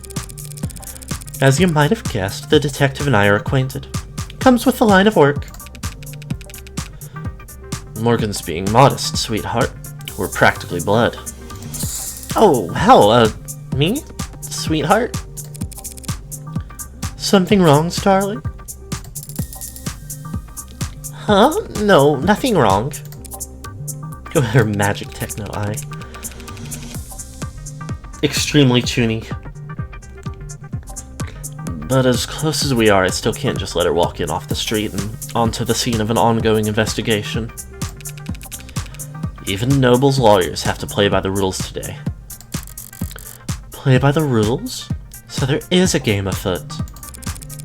What makes you assume I'm here in a professional capacity? You're a criminal defense attorney and we're at a crime scene. Call it an old man's intuition. Good detectives don't rely on intuition though, do they? They rely on evidence. Oh, I don't rely on it, don't worry. I just need to lean on it every now and then, when my back acts up. Oh, cool. Guy gets a bit of gray in his hair and thinks it's a free pass to act like a goddamn cowboy. Well, I'm afraid your intuition is off this morning, detective. I'm here on a private matter. The deceased wasn't your client? No, that would have been a conflict of interest. Conflict of... You two knew each other. I see. In that case, allow me to give you my condolences. Thank you. But what I could really use is a bit of your help. You sure rally fast. Jess? Right. We have this clearance here, Detective Sir, from legal, which allows us... That's alright, little lady. I trust you. You can leave the paperwork holstered for now. Little lady? We aren't here for David, really. We won't be setting foot anywhere near your staging area, Detective. Alright. Why not? How generous. I can afford to be generous today. Because if I screw up... He gestures to the lobby full of suits and cops. Plenty of folks at hand ready to pick up the slack. Well, if you're that at ease, perhaps I can take this time to ask you a few questions? Hey, you can always ask, Tiger. But I think you understand what I mean when I say whether or not I can answer is not entirely up to me.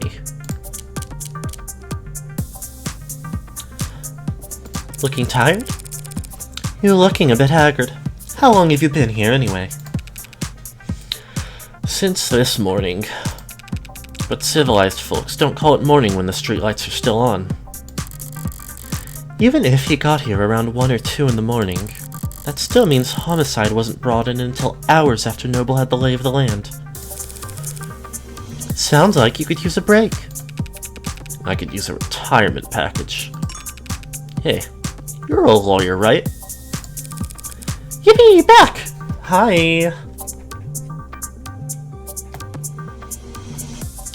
According to all my business cards. Think I can sue for elder abuse? Not that kind of lawyer, sorry. You would lose, though. I already regret asking. Why have they got a homicide detective losing sleep over this anyway? A man is dead. He wasn't killed by fire, vehicle, organized criminals, or disinformation. As far as we know. So, at the moment, a homicide's technically not the worst fit. But we're leading in name only. A high-profile death like this, everyone's got an eye on us. And a hand placed firmly on the back of our neck. I've been checking my phone, but the only thing the news seems to agree on is that David passed away. Sorry, but if you're asking for details... No, thank you. For not letting them make this into a parade. Yet. We do our best to respect the privacy of anyone involved with an ongoing investigation. He declined to say victim. Detective. Dr. Usher was a close friend of mine for many years. Yeah, he trusted Morgan more than anyone.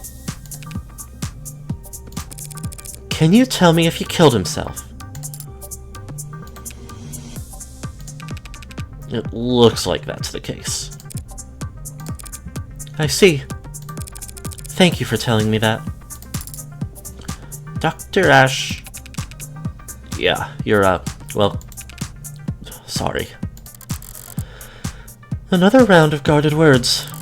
David was an important man, and it has only been a few hours. But all this tiptoeing gives me the feeling that whatever happened to David, it wasn't cut and dry. You boys and Noble all getting along with each other, sharing your toys. Some of the younger ones are bristling, but I always play well with others, Counselor. And how well do the Megs play with you? They give you full access to building security? They've given us access, and they say it's full. Some big penumbra system. Top of the line coverage, top to bottom of the building. The size of the data stream's torrential. It'll be a while before we can start making sense of it all. A more conspiratorial man might think that was intentional. Bury us in data and hope we're too swamped to find whatever they're trying to hide. Maybe. Wait, they gave you full access to the penumbra? But that means every android in the building is feeding you their full spectrum. You know your stuff. The penumbra pulls data from any android connecting to a building's net, but that's not much help since there weren't any androids in the penthouse. Right. You know, I'd heard the rumors. Never put much stock in them, but it's true. Asher really never owned a single android? Never. Well, I suppose I might do the same if I was the genius who programmed them all. Every time they opened their mouths, it'd just be...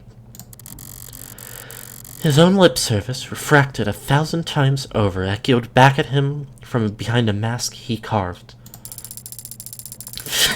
Feeding them my whole spectrum is what I call when I start special interesting. Spectrum beam.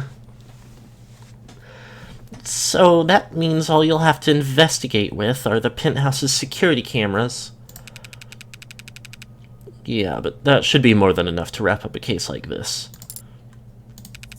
In a good way, I mean. We're very much on top of this, ladies.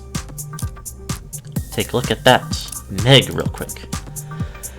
Derogatory slang for a mega corporation or one of their employees. A derogatory and hateful term used to refer to so-called mega corporations or anyone who works for them. There are numerous unverified explanations for how the term originated. Some say it is a natural evolution from the slang word shark, which was used to refer to ruthless individuals or businessmen in the late 20th century. Others claim that Meg was originally short for Megan, a sort of archetypical individual that defended the contributions that corporations have made to society. Tired of having to read anti-industrious sentiment on the net? Check out our auto-censor tools that replace harmful words like Meg with family-friendly alternatives like job creator or patriot. This game's sense of humor is really something. $7 in my gambling account. David was one of the biggest names in tech. He was the face of Noble Electronics. Uh-huh. One could argue androids are only as common as they are today because of his contributions to the field. Some people felt that way, sure. 7 kills in my kill account. Love the writing. So good. So do you think anyone would want to hurt him because of that? Remind me, which one of us is the detective again? You really won't let me pick your brain? You already know the answer. Yes, ads are controversial, androids especially. We at Noble are aware that our products are sometimes the subject of heated debate, but... No need to quote the handbook at us, miss. Truth be told, I've never really understood the hate. It's not that complicated, is it? How many people have lost a job to an ad at least once in their career? Every last one of them lost their jobs because their bosses, their flesh and blood bosses, fired them. Nah, ads are just a symptom. Scratch that. Ads are just a product. Getting mad at them is pointless. And vandalizing them is less than pointless because unlike us, they're all insured. And besides, Android production has surged over the last decade to become one of the nation's biggest exports. True. Nice to have at least one thing we make in this country. That's right. Noble only outsources the production of a small handful of internal components. Every other part of the manufacturing process is proudly done right here at home. Do you think she's... Do you think she's legitimately worried about getting fired over this, or did they make her get like an auto-defend the company chip put in her head? Both equally dystopian, probably. Thing you'll never say again. Wow, London is based. Told my chat London was based. Didn't tell them which London.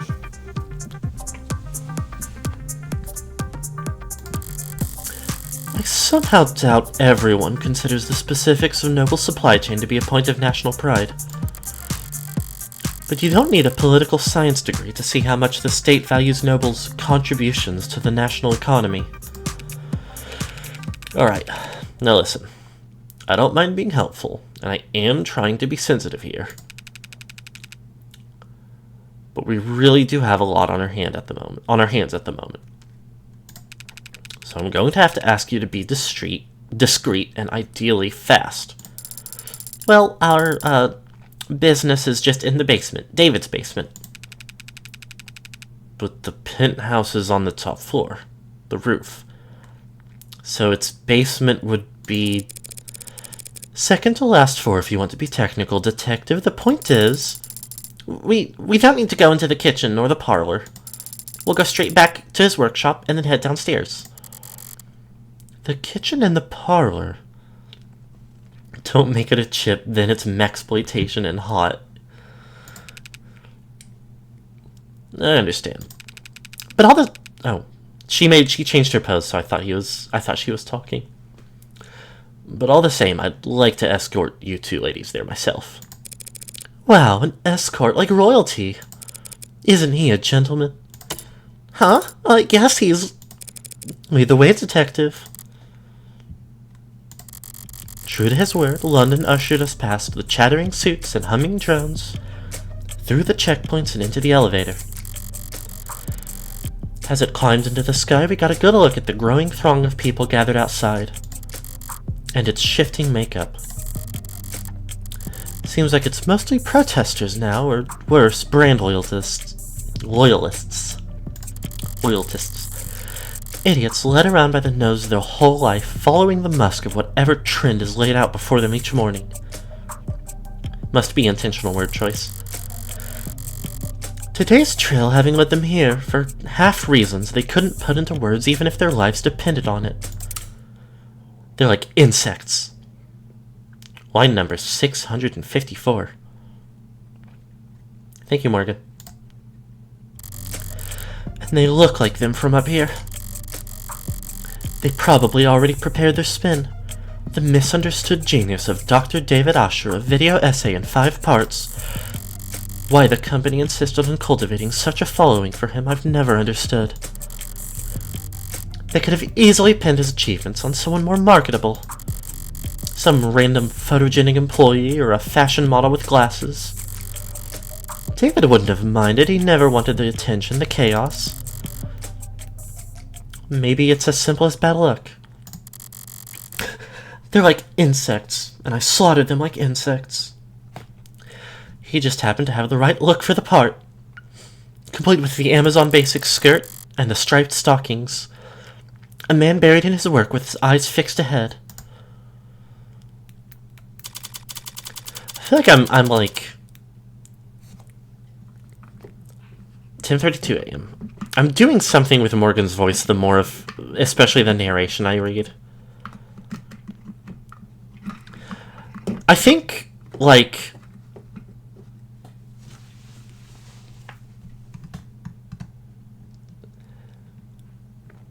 she puts on kind of a ditzy, light-hearted vibe in a lot of her interactions. And so I put some more sauce on those line reads, but I don't always ease it back up on her, like, introspection. So it slowly compounds as I'm like, okay, I need this to be more flamboyant than the last line I did. She loves to be annoying, and it's so awesome.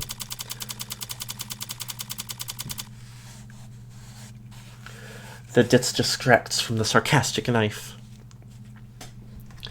Sometimes if they don't know you're being sarcastic, it cuts even more. Penthouse. I do just want to bring up Asher's profile once again, because this is so...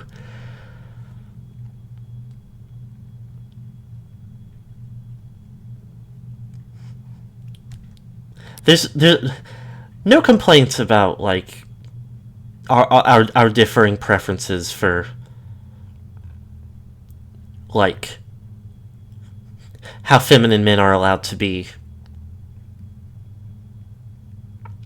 I'm not even going to say men can be as feminine as they want. How feminine we are interested in men being before they have to cross the line into becoming girls.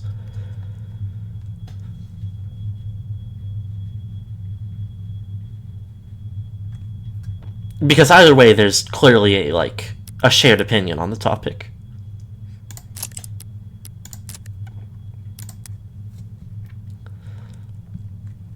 This is, what, his laboratory?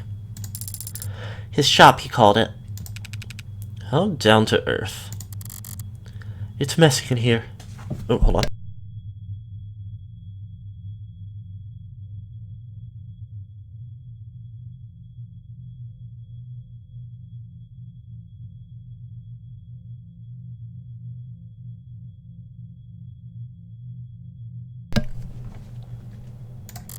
David was always disorganized. Why a programmer needed to make such a mess just to run tests on computers, I'll never.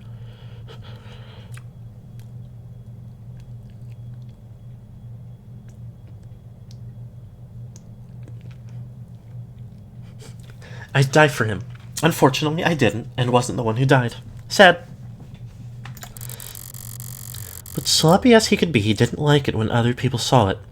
If he was leaving things like this, he must not have entertained any guests down here in some time. Thanks for all your help, Detective London. Don't mention it.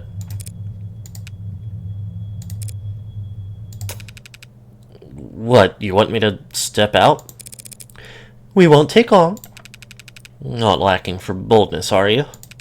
Look, I have to take a phone call.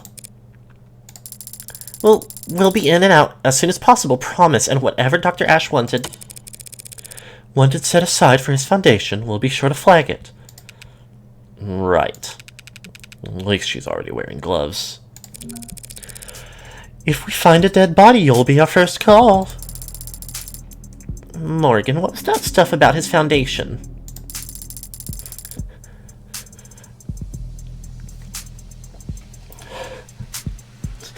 Dr. Ashe only wore eyeliner and lipstick, and didn't bother with any of the more complicated makeup. Oh no, connection issues, fuck. Always sucks. I've had so many in the like so many scares around that in past streams that I did have to be like, oh fuck. How many dreams have I... How many frames have I dropped? I nearly fully spoonered that.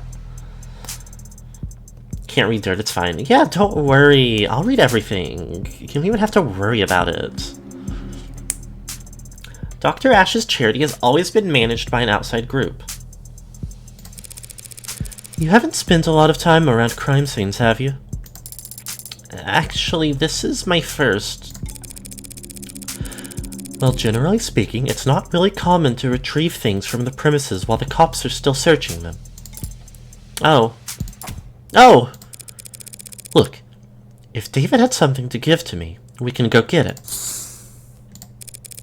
We just can't make a ton of noise about it, understand? Of course.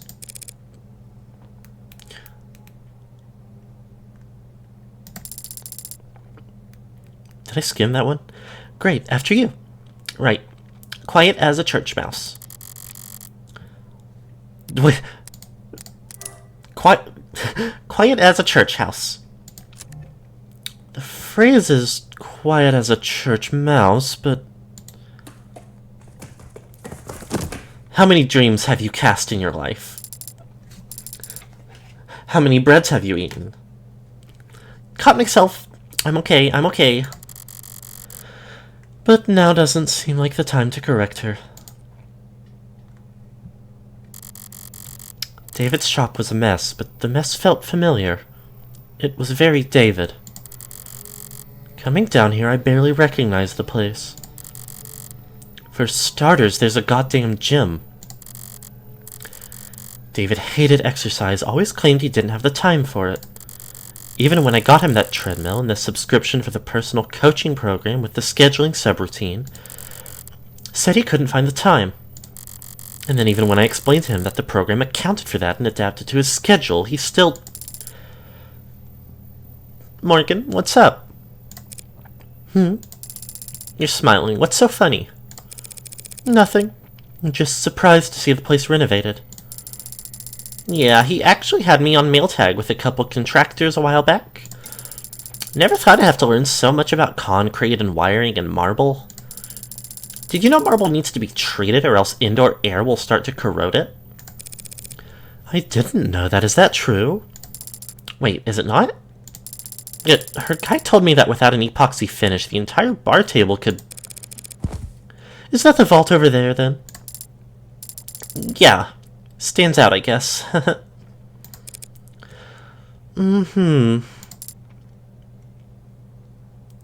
Such a consistent thing that Morgan is so obsessed with being detached and then just isn't.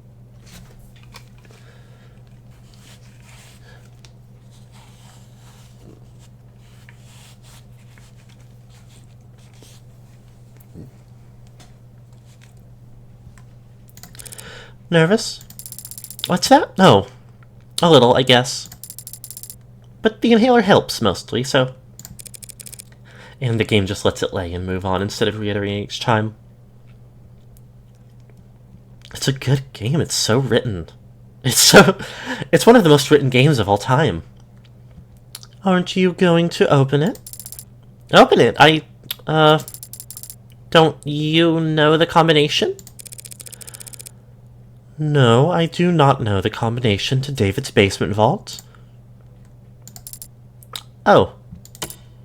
Oh no, how could I... He didn't tell you or give you a code, or... He gave me a code to get into the building, and the parking garage, but not the code to whatever this is.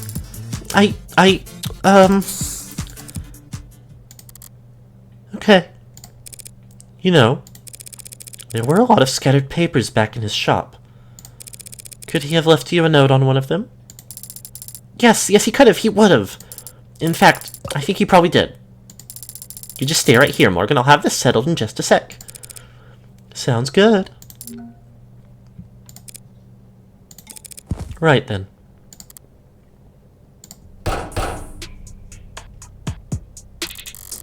Well, it's definitely locked. Looks like it's a Tethys Basics Sturdy Cure Anti-Hack Anti-Digital High-Rated Code Panel. Go ahead and look at that. Tethys is the largest online shopping and consumer shipping corporation on Earth and a dominant economic force that frequently courts controversy by skirting monopoly and labor law in every nation in which it operates. And yes, we really do have everything for sale, so ditch this lame-o search engine and head over to our online store to find what you're really looking for, hot stuff. Not interested in sponsored search results? See further with a premium account.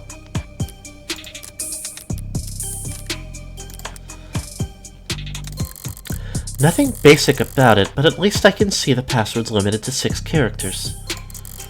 Only 1 million possible combinations. Maybe I'll get lucky. I've gotta take it. I'll drop a save in case this is momentous in any way.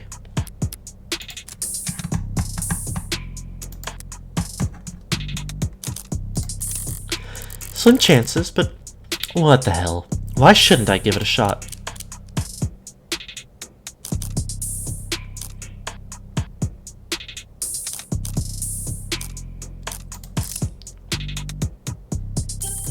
Nothing's happening. Okay, that was dumb. I don't really want to dwell on why I thought that could work. Forget it. There's a different terminal over here. Well, okay. Android's coming out? I gotta try Morgan's birthday. Nothing's happening. Same thing. Okay, well. I said I wasn't gonna save scum very much, but just for this, since there's only the 3 options. Okay. Cotter security systems, according to the label. Maybe it controls the whole room? Damn. It's password protected too, and the code's 64 digits long? What's the point of a camera system that's harder to crack than your literal vault, you egg-headed... Okay, yeah. A programmer probably would care more about his IoT than whatever he can fit in a safety deposit box. Internet of Things refers to the network to data sharing that goes on between all the countless electronics that we monitor ourselves with. Phones, computers, security systems, biofeedback devices, body modifications, and prosthetics, and of course automated dependents, all comprise small but vital parts of this network. Without IoT's ability to collect, process, and share information, massive opportunity costs build up as individuals, governments, and private businesses miss out on the valuable insight that data has to offer. One of the coolest ways that IoT improves our lives is through the usage of crumbs. Small packets of data containing your own unique identifying information. Throughout your day, as your own IoT devices say hi to other devices, they'll leave behind crumbs as a parting gift. Crumbs allow for paperless identification and payment, and help the government manage human and vehicular traffic. Crumbs let you see where you've been so that you can see where you should go. Want to start leaving crumbs right away? Don't worry, crumbs are enabled by default. Not interested in sponsored search results? See further with a premium account. This is fucked. Guess it's the 6-digit vault or nothing. But I'm a lawyer, not a lockpick. And whatever other felonies I get up to in my private time, I've never pulled off a bank heist before. Only tool I've got here is my head. So what do I know? I know whatever David put in this safe. He wanted it kept secure. And I also know he wanted me to have it. So maybe he thought ahead, and maybe he guarded it in such a way that I would be the only one who could get to it. Oh my god. She's screwed if she ever goes up against the lockpicking lawyer. We're power scaling of the devil now.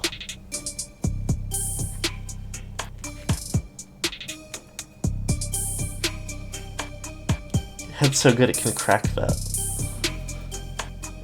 I've got to think about that one for a minute. It's so good you can crack that. That's really interesting.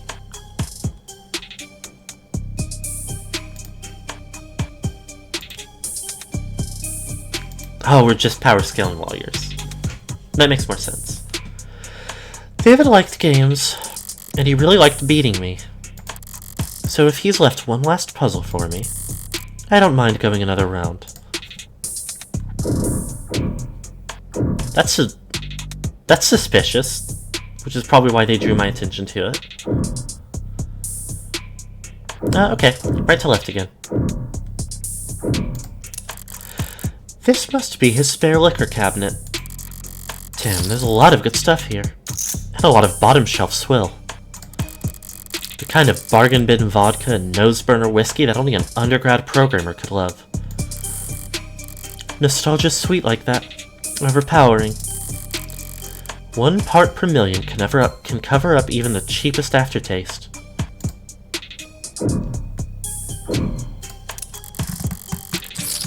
David's wine collection, still towering over the room.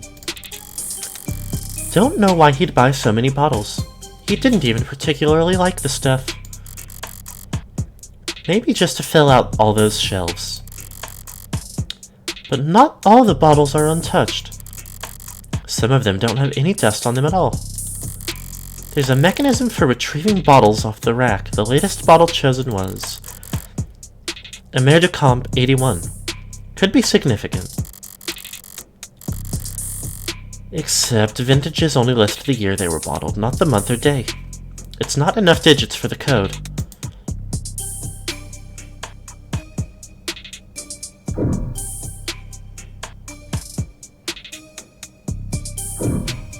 Admire? It's a very big painting. And it's, impressionist? No, cubicle. Cubist, which is still incorrect.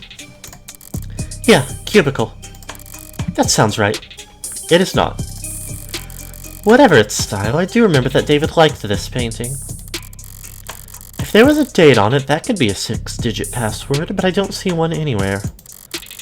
Maybe signing your work was considered gauche amongst the cubicleists.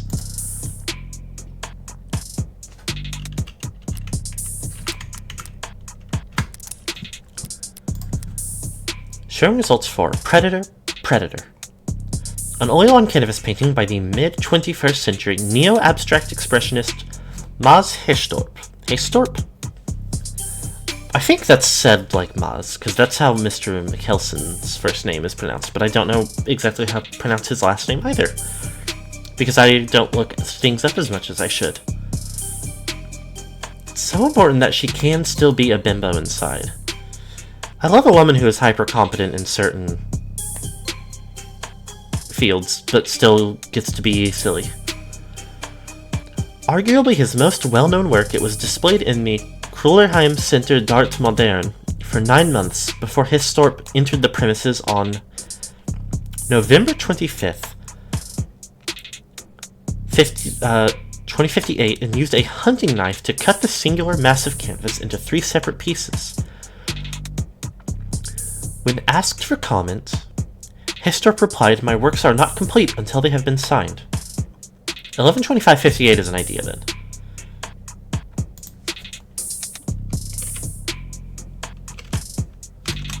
I'm gonna type that in the chat for now.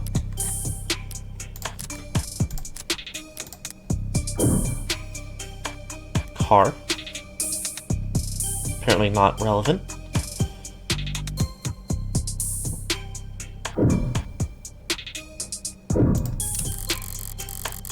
Taking a closer look, this is a pretty serious set of resistance training equipment.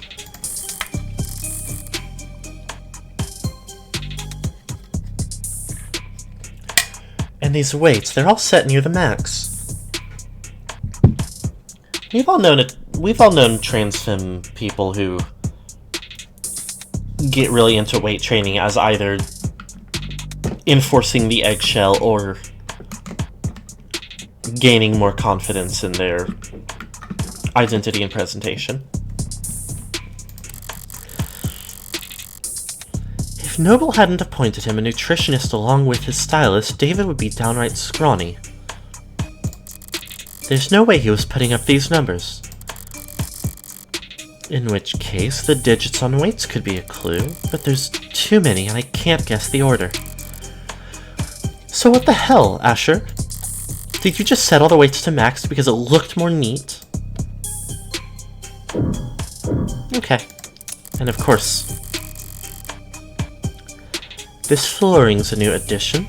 Looks rough like sandpaper, but it's bouncy, rubberized.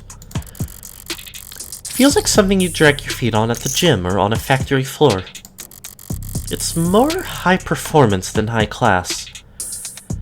Expensive, but not in the way you'd expect for a penthouse. Well, scratch that. It's actually cracked here. Rubber doesn't break, it bends. That's its thing. So someone must have cheaped out during the installation, let a defect in. That, or David left a jackhammer on overnight. Alright, I've searched the whole room now. Time to make or break.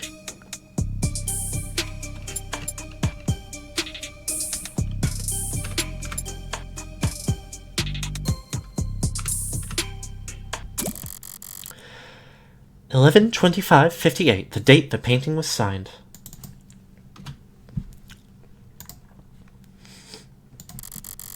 Not too difficult, but you know, you gotta have an open eye. You gotta be a real gamer. Or a real reader. A password that is and isn't left in plain sight. Nice one. Hey Morgan, What? How did you get it to open? What is that? I turned back around just in time to see a door finish swinging open with mechanical grace, revealing a girl. I've seen her. I've seen her on the internet, and also I've seen her in the teaser at the end of episode 0. A girl with a barcode emblazoned across her temple. Required by law to be plainly visible.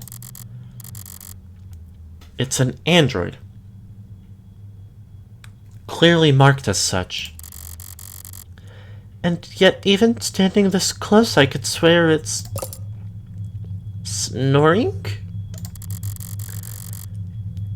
I stepped forward and placed the back of my wrist on the android's brow. Girl in a suitcase walk to ferry and then have spotty internet connection. No good. Have fun. I sure hope we're having fun, because I'm having fun. Take care. Warm. It must be a prototype for the Animate 16? Or maybe a prototype for the 17 or 18? A biomechanical android with real human flesh. Sorry, biomechanical, yes, but it's organic flesh, not human. They're grown from Lox Gemini cultures, but Sorry, I misspoke. Right. Understandable, since... You seem surprised, Jess. Hasn't Noble been working on warm androids like this one for a few years now? Warm androids like this one? I mean, yes, we have. Sorry, it's just that this particular model is very... It's very cutting edge. Bleeding edge, judging by the flesh in those cheeks. Go ahead and get this before I forget it. Warm is currently the most widely used term used to describe androids, robots specifically designed to emulate a human likeness, that feature organic flesh in some capacity. While the concept has been experimented with in the robotics industry for decades, Noble Electronics' recent foray into warm manufacturing with their Animate 16 model represents a huge leap forward that many analysts agree is a signal of widespread adoption to come. Though the specifics of how Noble's warm androids are manufactured and integrated remain a fiercely guarded industry secret, it is generally understood through marketing materials and user maintenance documents that warm androids will require oxygen, water, and periodic organic sustenance in addition to wireless charging. Need a refill? Warm Android supplementals are available for purchase through the Noble shop. If your warm Android doesn't receive sufficiently frequent supplementals or is repeatedly deprived of water, they may shut down most functions in order to preserve emergency power. If this happens, you can regain access to your warm Android once your order of supplementals has been confirmed as paid. Not interested in sponsored search results? See further with a premium account. I think it's safe to say that we found what we're looking for. I think so too. That presents a problem then. Oh, do you not, approve? I've got nothing against androids. My concern is a bit more immediate and, well, practical. Practical? I don't know how to turn it on.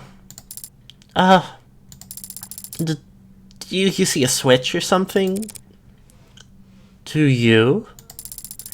Can we, turn it around, or... I poke the android's ribs. A little less give than I expected, given its frame, but the rigidity is remarkably lifelike.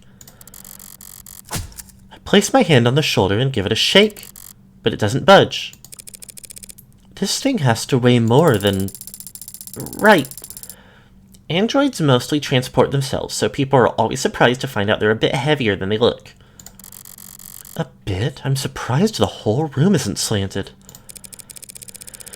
There's no way in hell we're moving this thing without waking it up. Crap. First of all, now this. I was able to guess the combination just by poking around. Compared to that, finding this hunk of junk's power switch should be child's play. Mean to her. And I think I know where to start. Jess, I'm going to step back into the lab for a moment, alright? Hello, everybody. My wife's home. Huh? Don't sound too excited. Oh, my bitch wife. Sure. I'll, there's gotta be a manual around here somewhere. Good idea. It might be some kind of prototype, but it's still got a barcode. Maybe you can scan its GIN number and find something in the company files? Yeah, of course. All generic ID numbers should be paired with industry-standard files on maintenance, tracking, power requirements. I somehow doubt that the enigmatic android taking a catnap in a sarcophagus in David Asher's basement will have a user manual. But it can't hurt for her to try, and... You'll pause right there. A generic identification number is a string of numerals typically encoded into a barcode that labels an automated dependent. Early on in the automated dependent industrial revolution, concerns about the lessening gap between man and machine led governments to pass laws mandating that all ads clearly identify themselves as such. To counteract rampant disinformation and identity theft campaigns, manufacturers responded by stamping the GIN code onto android bodies, most commonly on the cheek, above the collarbone, or on the back of the hand. Some companies placed the GIN on the wrist, but this quickly incurred backlash. Concerns about automated dependents impersonating humans have dropped precipitously since then, and the GIN has instead taken on new life as a cultural icon as powerful and easily recognizable as any corporation's logo. Fake GIN barcodes, FINs, are one of the most commonly requested tattoos. The vast majority of reputable parlors will draw a line through the barcode once finished to avoid breaking identity law, though there are some clients who care little about the consequences. MMA fighter Stanley Paka infamously sports a GIN tattoo across his right knuckles, and makes a show of signing a check to pay the fine for displaying a false GIN on an international broadcast every time he enters the ring. That's pretty funny.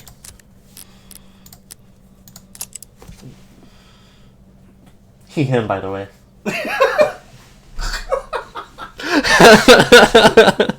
Me with he, him in my bio. Sense of humor unique. Oh, that's some T-girl right there. Lead programmer. Yeah. Oh. Unfortunately, this entire chapter so far has been about this character having just recently died. Well, you know how it is. Yeah. Get that girl some estrogen. Well, unfortunately, we're not going to be able to do that. Also, there's a messy bisexual older woman. How I'm trying to be for real. You would have longer hair. Maybe, I don't know. Some likes handsome men and pretty women. Real. Yeah. I like pretty men too, if anybody was wondering. Oh, I feel like there was something else I wanted to remember to show you when you got home, but I don't actually remember it. Well, if you remember it, I'll look at it. Okay, yay.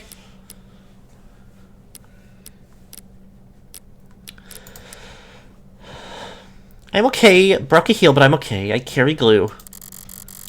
And I'd rather search the lab by myself. Okay, because I brought something up in the middle of it.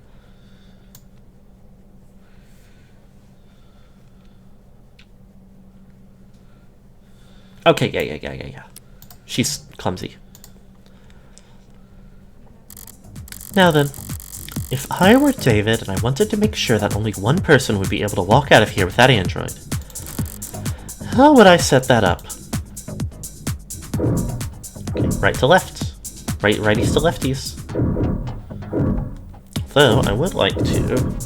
Oh.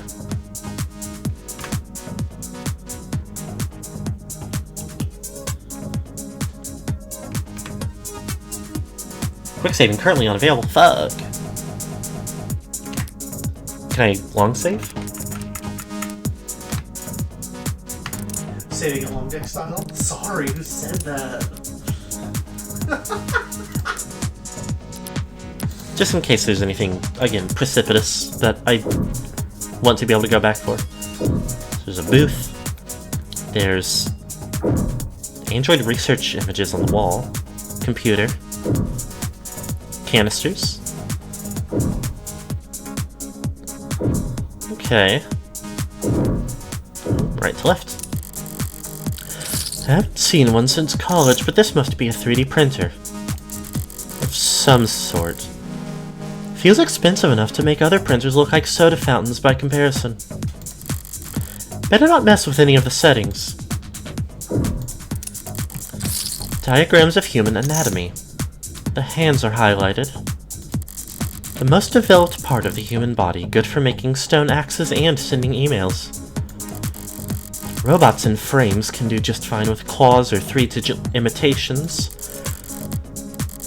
But androids are expected to look like people and move like them too.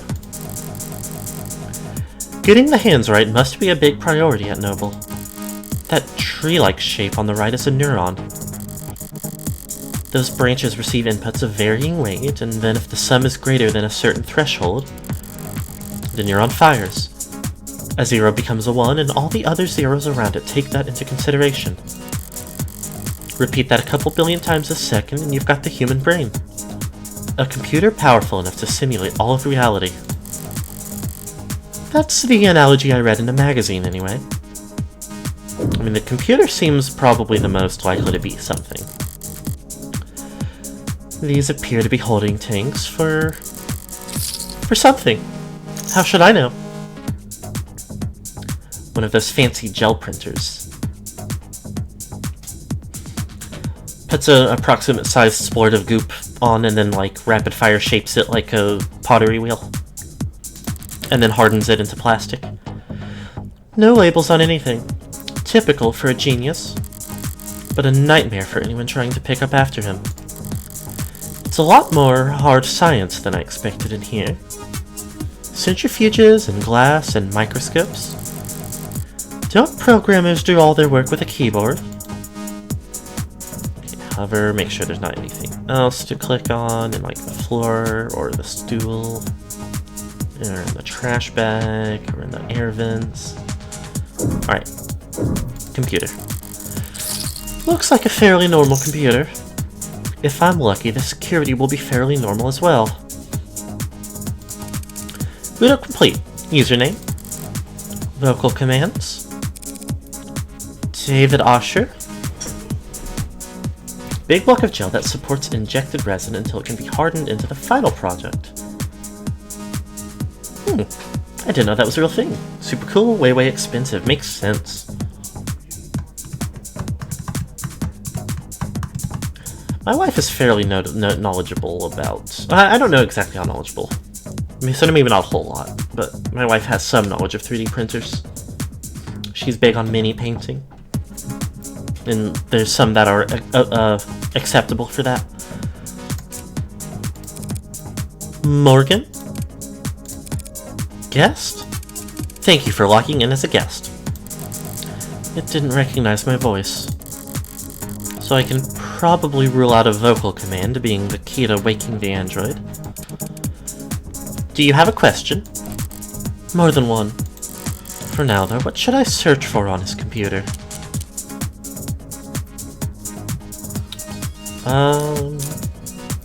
Android's going to have too many results.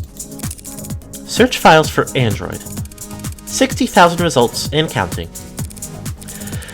Yeah, okay, David would have a lot of files on androids. I'll need to search smarter than that. 1 second, everybody. I gotta borrow my way.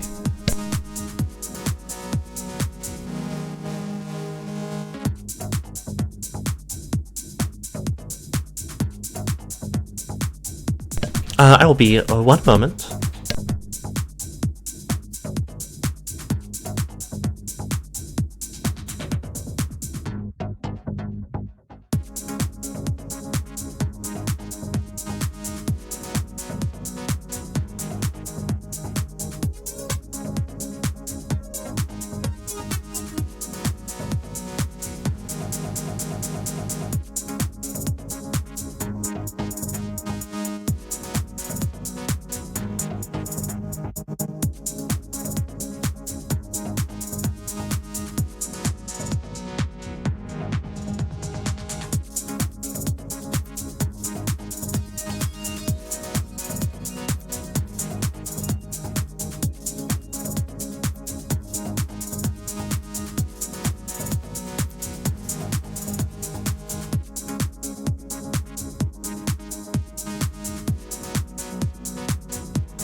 Okay, I made good choices and I'm back. Yay! Yay!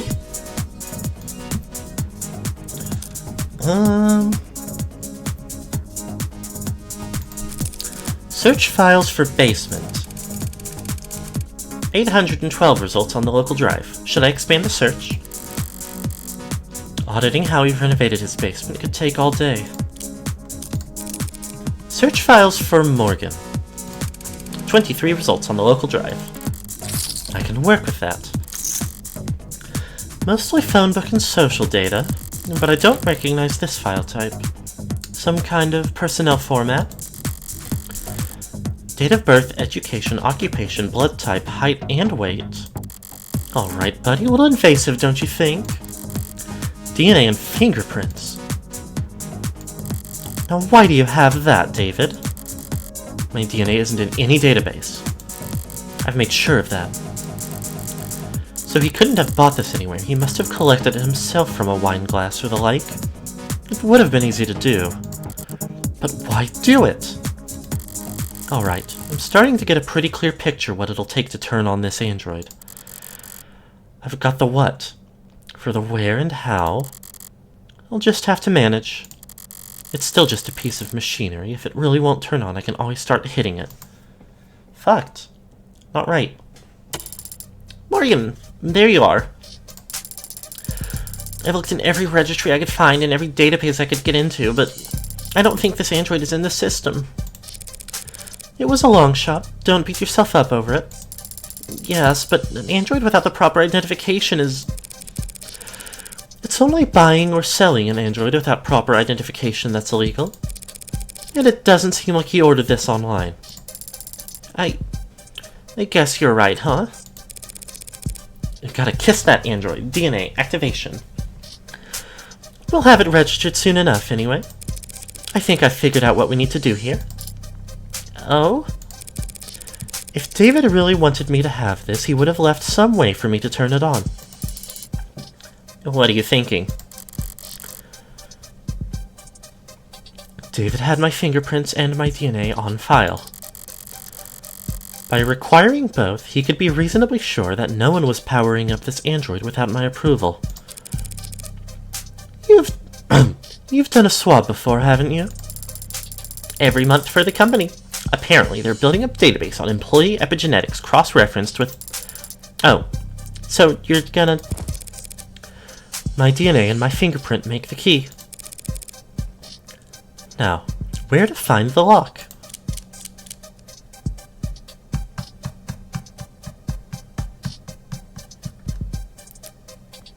I'll save here too because I am 90. I will say right here at the top that I am pretty sure it's hand, since there was the hand stuff hanging up in the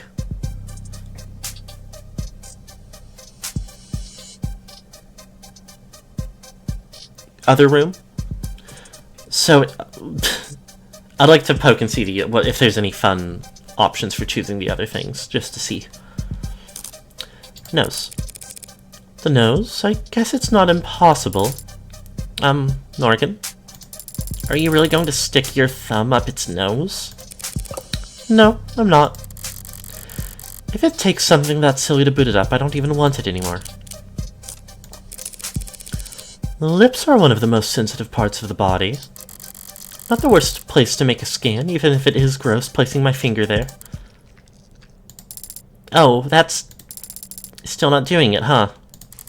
Come on, do I really need to push my finger deeper? Jiggle the key? Oh man, you went right in there. Are you touching the tongue? It's blinking at me. Oh my god, that was it. Hello? Hi!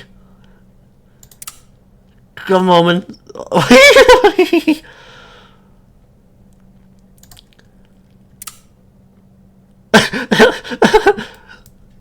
Long beat.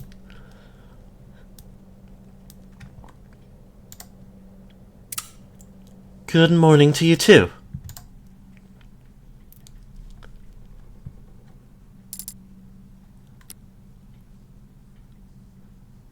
Okay. Okay, well, no consequences, so I do want to go back to see what the other... There was that diagram back in his shop. Was it meant to be a literal handshake verification? Huh. I thought that would work. Me too. Maybe somewhere with a lot of surface area, the torso, the chest. I am not doing that. Alright. Oh, excuse me. Snuck up on me.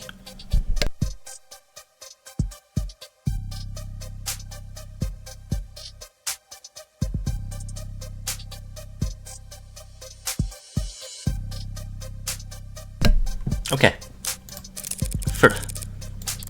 For real this time.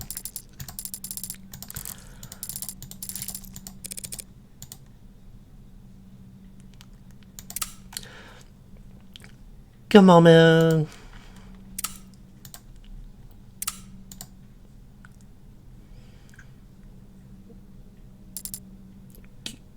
Cute. Hello. I've never seen you two before. I guess we should introduce ourselves then. Hi. This is Jessica Starling. She works for Dr. Asher. I'm Morgan, a friend of his. Got all that? I understand. She is Jessica Starling, and you're Morgan... last name unknown? No, Morgan is my last... Father told me about you. Aw, he did? Wait. Father? David. You had it call you Daddy? I am referring to Dr. David Asher. Are you confused? That's not the word I'd use. I'll throw a bone beyond the grave for the good doctor and just move this along. Did David say that he was giving you to me? Transferring ownership? Ownership? That is correct. And what else did... Mostly correct. Right, and what else did he tell you? I'm still kind of trying to pin down how I want to do her voice.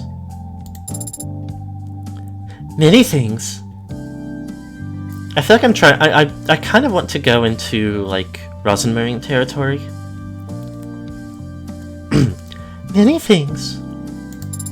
Can you specify? I thought conversation was the first thing David figured out how to program. Did Dr. Usher tell you anything that he wanted you to convey to Morgan? A message you were supposed to pass on? I like her little idle, like... Oh, that's hard to, like... It's kind of, I guess the index fingers are angled more forwards. Her little, like, hand kind of makes a heart.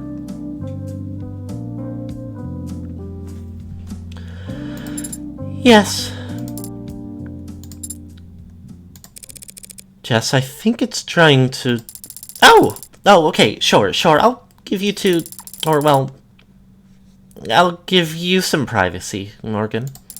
I've actually gotten about 14 messages in the last 2 minutes, so... I'll just head back up to the lab to take some calls, okay? Thanks, Jess. Yes. Thank you, Jess. You're welcome. She's cute, I like her. Just the two of us now. So what do I call you? My name is Sarah. It's nice to meet you, Morgan. Trust me, the pleasure's all mine. So what's the message? Father told me that I would be living with you from now on. And he told me that you would look after me. Shouldn't it be the other way around? Should it? I'll model this lifelike with warmth and breath and something close to blood in its veins. Just what are you, anyway? You forgot my name already? It's Sarah. What were you built for? You're warm, obviously. You're not one of those physical therapy models, are you? That would be highly illegal. I haven't completed 500 hours of study at a state-approved massage therapy school. I haven't even completed 1 hour. What purpose did Dr. Usher design you for? I don't know the answer to that question. You don't know why he built you? No. Should I? How can you not? Do you? Would I be asking you if I did? I meant, do you know why you were created? Why you were born? Why? Why me? Why are you doing this? You're a freak. A monster. What the hell's wrong with you? Please don't kill me. Please, why? Why? Why was a monster like you even born? Guess I walked into that one. I was starting to wonder if you even had the Turing solution.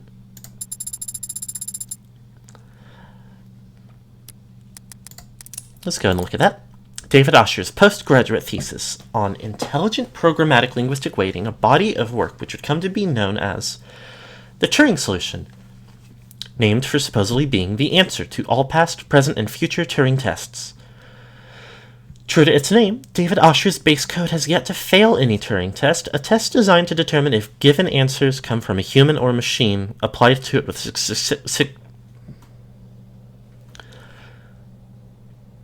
a test designed to determine if given answers come from a human or machine, applied to it with a success rate below 99.97%. A number of think tanks, charities, and corporations hold bounties for designing new Turing tests for the sole purpose of running them against David Usher's work, though none of them have announced the awarding of any prize money thus far. Oh my gosh, I am not going to be able to run over time today. I should be able to get to the next, scene change, but I'm getting weirdly lightheaded. I guess that's what taking a few weeks off will do. I'm out of practice. Father's framework for programming linguistics and artificial systems, and the body of work for which he first gained international recognition. Yeah, and international Do you have an answer to my question? An answer as to why you were created? Why you exist? Occam's razor. I'm here because my parents wanted me. I see. Then I will give a similar answer. I was created because Father wanted to make me. Can't argue with that logic, can I? I gotta ease back into streaming. I think the normal 3-ish hours is going to be manageable, and I'll be able to like adapt and feel more up to playing with the time when it's appropriate, but ooh, I'm glad this isn't the kind of thing I'm feeling like. We're barely into it, it feels like. I assume there's going to be a mystery. Or a murder. Or both. Actually, let me do a quick... see if I can...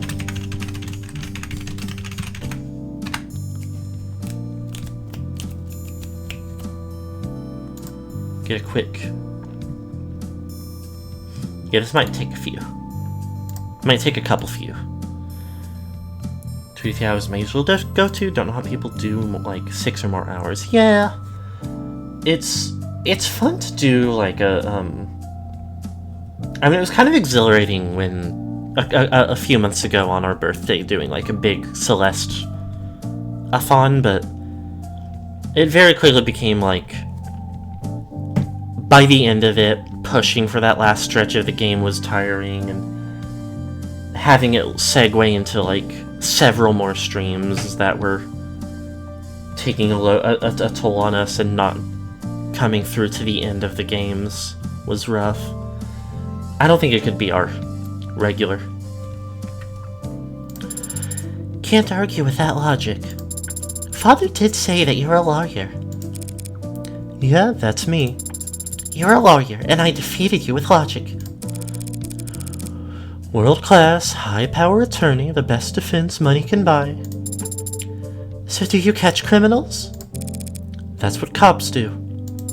Do you litigate criminals? That's what prosecutors do. Then do you fight for the underrepresented? Expose injustice, sue corrupt corporations and officials? I don't think anyone does that anymore. Then, what do you do? I'm a criminal defense attorney. A defender of the innocent and powerless. She's so cute, I like her, I really like her. Uh-huh. Do you also... Now that you know all about me, what can you tell me about yourself? I've never had to do that before. First time for everything. How old are you? I'm not sure I can give a satisfactory answer. 0 for 2 on answering simple questions. What's the date on your earliest memory? 2 years ago. And where were you constructed or assembled or whatever? What facility? I was not constructed at any facility. Father created me here. By himself. You're saying if I took you apart, I wouldn't be able to find any markers from any manufacturers, any IDs of any designer? You want to take me apart? David was a programmer, not an engineer. How could he build a custom android from scratch in the comfort of his own home? He couldn't have. He must have had help. Probably a whole department's worth. If I ask around, there's gotta be someone in the company who can ID this thing and help me figure out what's so important about it. Okay, running theory. Someone who is in on this and upset about not getting rights or usage or whatever was upset and poisoned Dr. Asher.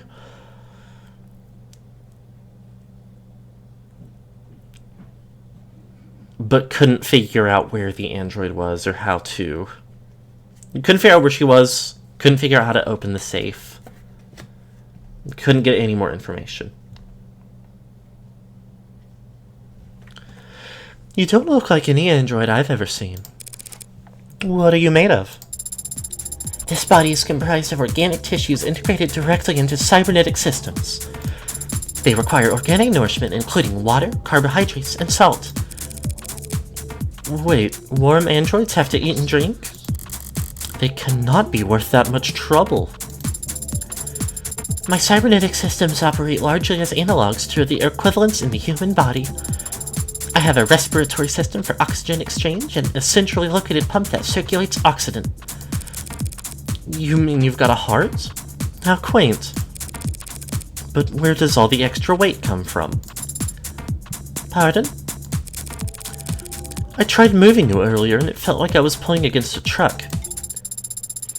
My skeleton is a combination of medical-grade plastics and a military-grade titanium carbide alloy. That sure took the wind out of her sails. My muscles are made of adaptive rare earth alloy nanoweave fiber with shock absorption and kinetic chain potential rated past...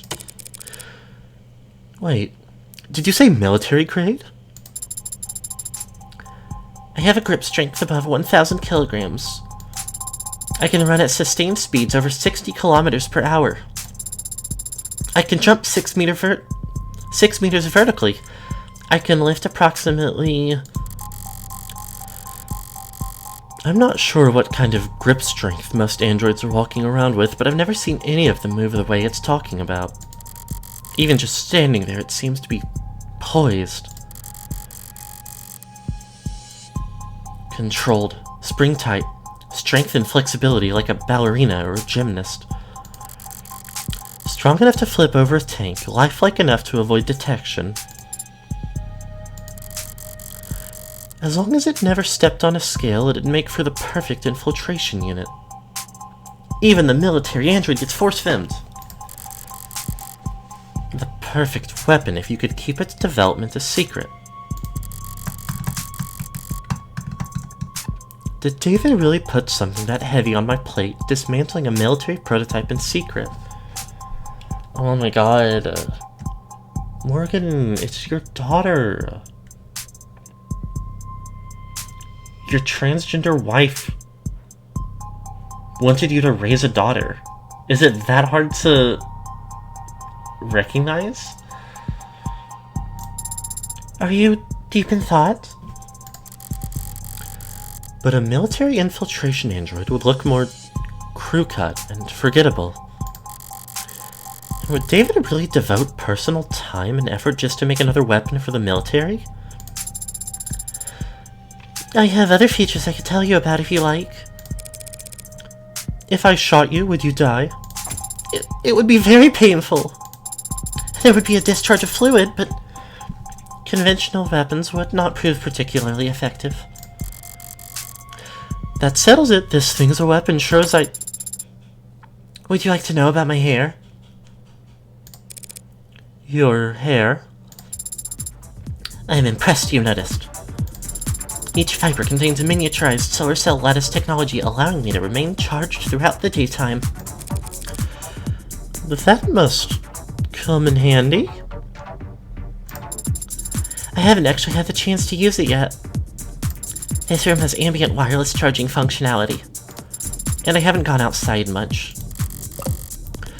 Okay, maybe it's not a weapon after all. Your transgender wife gave you a transgender daughter. You have to love her. It is integral.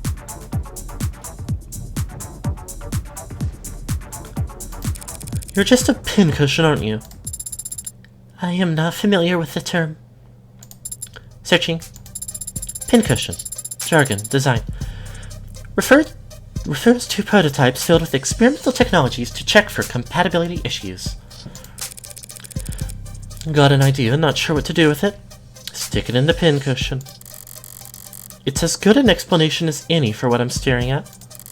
A mishmash of state-of-the-art military features spliced with odd new technologies and seemingly pointless additions. The end result being a singular, unsellable android that wasn't particularly good at anything and would break down after only a few years. Pincushions are a small but valid part of the field of android manufacturing. They are valuable to collectors who see them as time capsules filled with their designers' most outlandish ideas and least reproducible results. But even the most nonsensical Pincushions are built via committee over years with numerous engineers and programmers adding in their pet functions. The android before me claims to have been built by one man. A man who's now... Seems we got off track there, Sarah. Was there anything else David told you to relay to me? Besides that you were to look after me, he also told me that you were reliable and that I should trust you. He said that I was to listen to you and obey your instructions.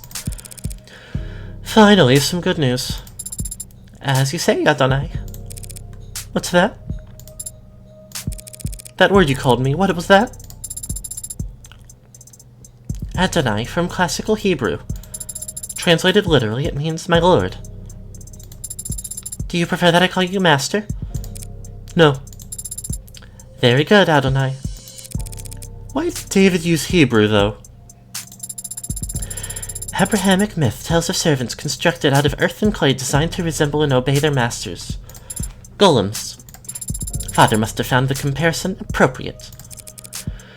Amusing, more likely. It's just a joke. Father would not make light of such a thing. Sure he would. Perhaps we should ask him to clarify his reasoning for himself. Where is Father, by the way? Is he upstairs? When was the last time you were active? 38 hours ago.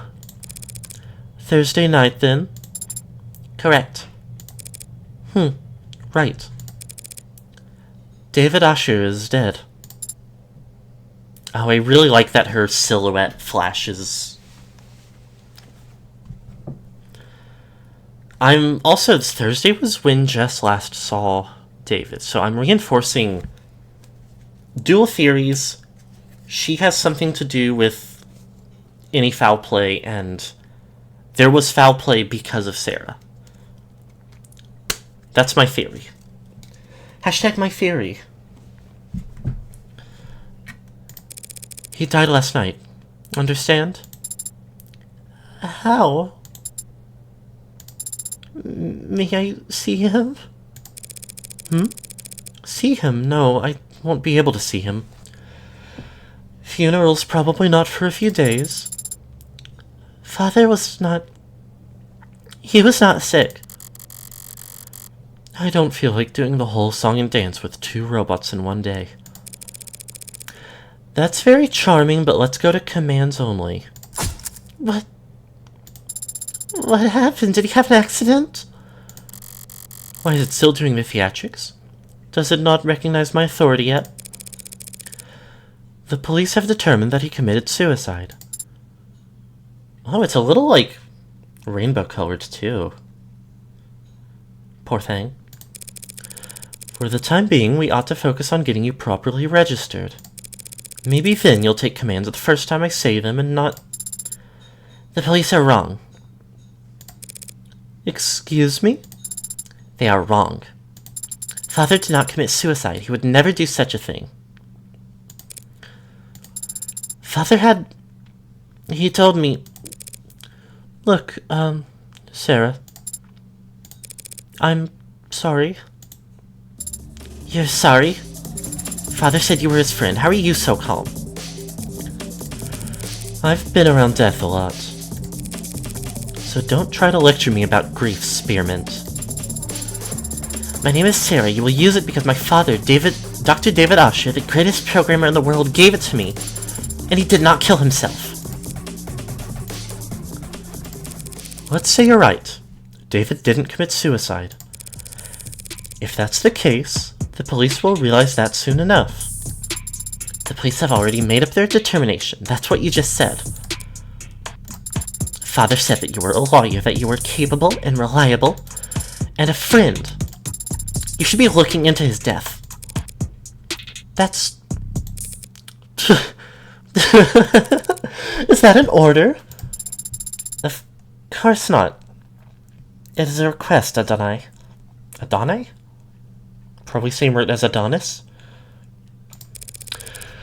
A request that I'll have to refuse. The police have their job and I have mine. If I stick my nose into their investigation any further, they'll come down on me hard. Cops don't like lawyers on principle. But what they really hate are people who tell them how to do their job. Let's go. We need to... Father asked you to look after me. Yeah, he did. He also said you should obey me, but you don't seem quite as fixated on that part. And he said something else. He said that you owed him a favor. One favor. The thin ice starts here, Spearmint. That was between him and me. Father is gone, so now it is between you and I. And I am calling in the favor now. What? You don't have to take care of me anymore. Consider that request null and void. You can sell me to some collector, or you can donate me to a university, it doesn't matter. In exchange, you will prove Father didn't kill himself. And you will make sure that whoever hurt him is held accountable.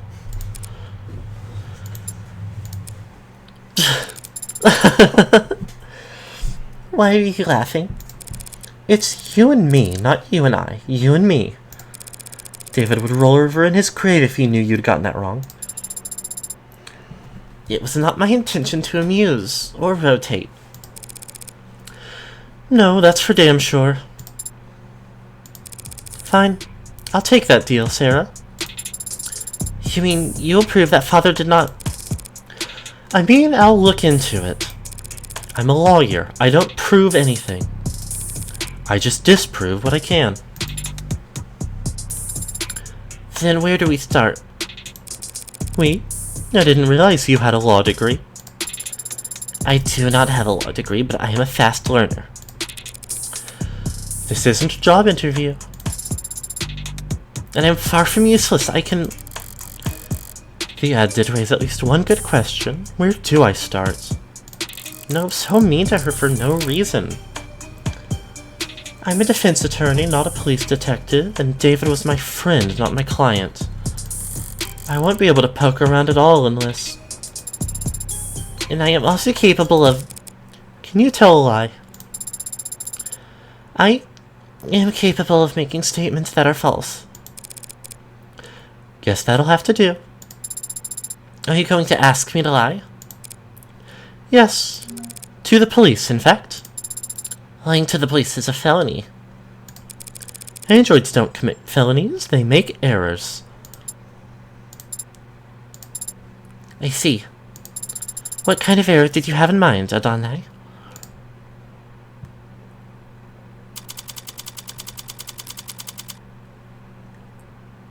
Okay. This is going to have to be our stopping point for the day, because I am a little bit woozy. And I need wife kisses. And my wife needs wife kisses. Very important. Very important. Oh. Ugh. Bleh. Well, even though I'm like, ugh, I do wish I could keep going. I'm just so like, I mean, it's the normal time, and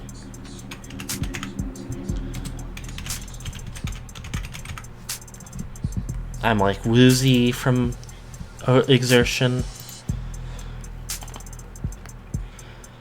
Oh, but this is I'm so glad to be getting onto this.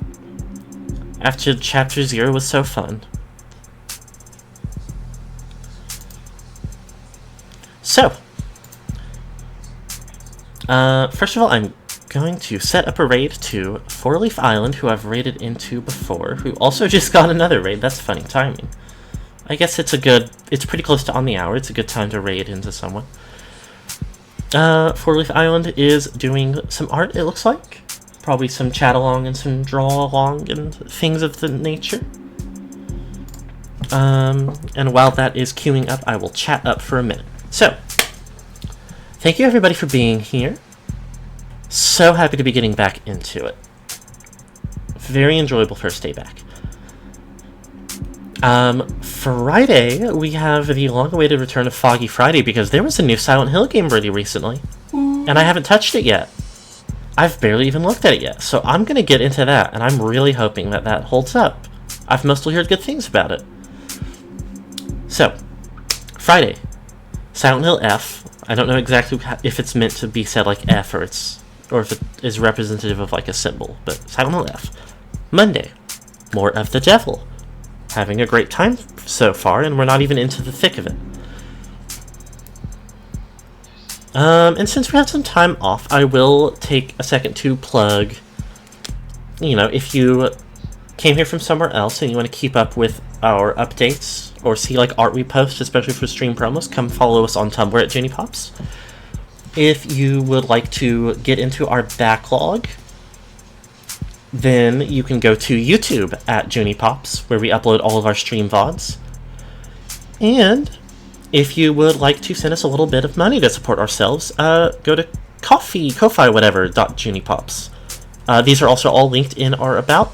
This raid is about to go, so I hope everybody has a good rest of the day. Bye-bye!